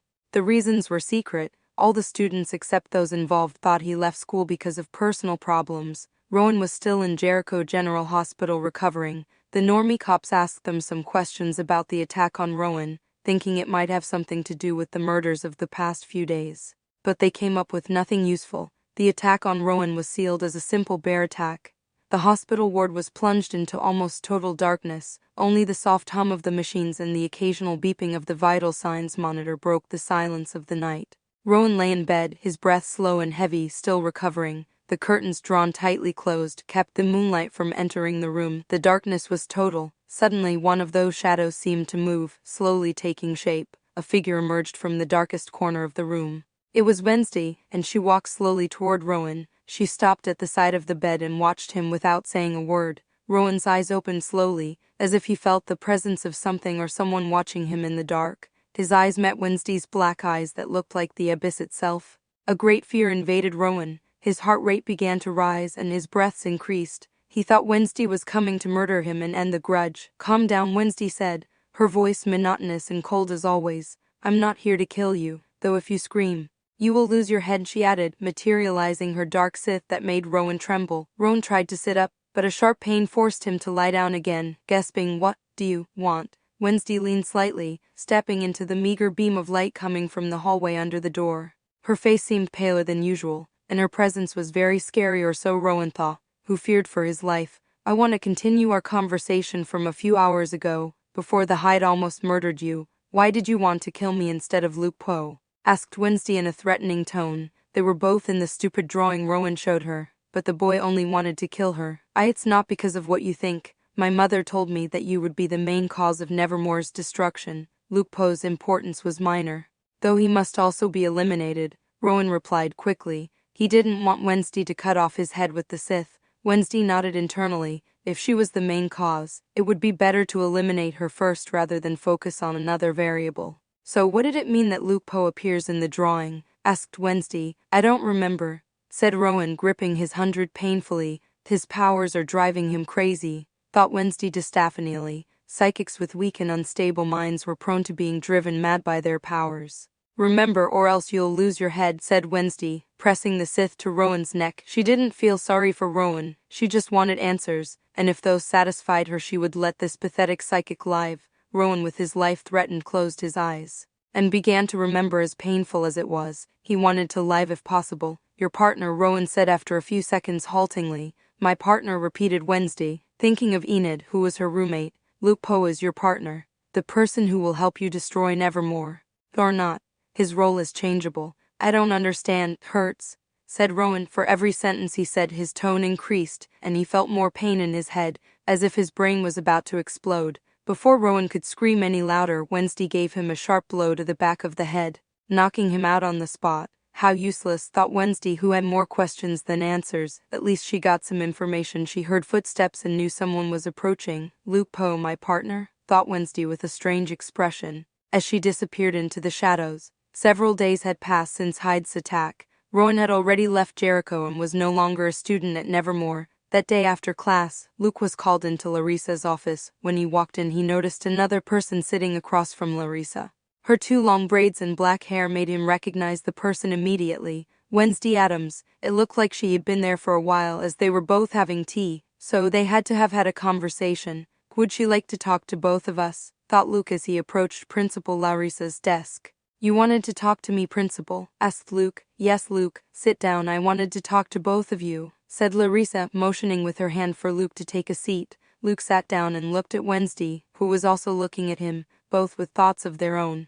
Luke was tempted to read the goth girl's thoughts but held back. He didn't know if she had any defense or anything, although he could read her mind, since he considers his mind reading much better than before. Wednesday could feel someone's intrusion into her mind, and here there is only one psychic without telling her. So she would know it was Luke. You both fought the Hyde, right? Asked Larissa, and they both nodded slightly. I heard they gave him a good fight and had the upper hand. Thanks to that, none of the students were hurt. Thank you for protecting your classmates, said Larissa gratefully. If these 2 genius students were not there, Rowan would likely have died, and who knows what other casualties there would have been. I didn't fight that Hyde to save anyone. I only fought because I wanted to, Wednesday said without agreeing to receive thanks. Luke only nodded slightly. In his case, he did protect Enid, Xavier, Gia, and the others. Otherwise, he wouldn't have flown at full speed to kick Hyde in the head, who was about to jump at Gia and the others. He even saved Rowan, though he did so in consideration of Larissa and Nevermore. I fell in love and saved several people, thought Luke, looking back on what happened. When he walked into Nevermore, he would never think he would save anyone, let alone fall in love with a girl. Well, if you say that, I don't know about giving you the rewards I had thought about, said Larissa, taking a sip from her cup of tea. What rewards? Asked Luke, interested. He had already lost the VIP badge that allowed him to go to the exclusive bathroom with a jacuzzi and many more amenities. As for the exclusive swimming pool, it wasn't something he cared much about. 3 months to use the reps' bathrooms. Also, I will give them 2 days off so they can visit Jericho. You haven't used the ones you won in the competition yet, so you will have 4 days. If you want something specific, just ask me. I will see if I can offer it to you or not. Larissa replied with a smile. She had to reward the heroes of her school. Wednesday's face wavered at the use of the exclusive bathroom for 3 months. It was much better to bathe there because of all the amenities, and that it was a bath all to yourself. You weren't supposed to share with the other students. However, she is very stubborn and would not back down. I don't want the reward. Don't fight to protect anyone, she said again. Fine, if that's what you want, Larissa said with a shrug. Then I'll have 6 months to use the VIP bathroom. Asked Luke hopefully. Just because she turns down the reward doesn't mean your reward is twice as valuable. It stays the same, Larissa replied. Wednesday, you can come back now. Luke, you stay, said Larissa, and Wednesday left the office without even saying goodbye. Typical of her, Natasha still hasn't returned. Do you know where she went? Asked Larissa after they were both alone. You know, to collect evidence against the Spellmans, Luke answered vaguely. Larissa, from the letter she read from Sophie several months ago, was aware that the Spellmans had made deals with demons, although the only proof she had was the letter written by Sophie, Luke's deceased mother. Where, if she told me I could help her, Larissa asked. You know, she wants to keep almost everything a secret. She won't even tell me 100% of things to me. Who knows where she is now? Luke replied, shaking his head. It was a lie though. Natasha had told him where she was. Besides, they weren't just the clues his parents had hidden. They weren't just the clues his parents collected.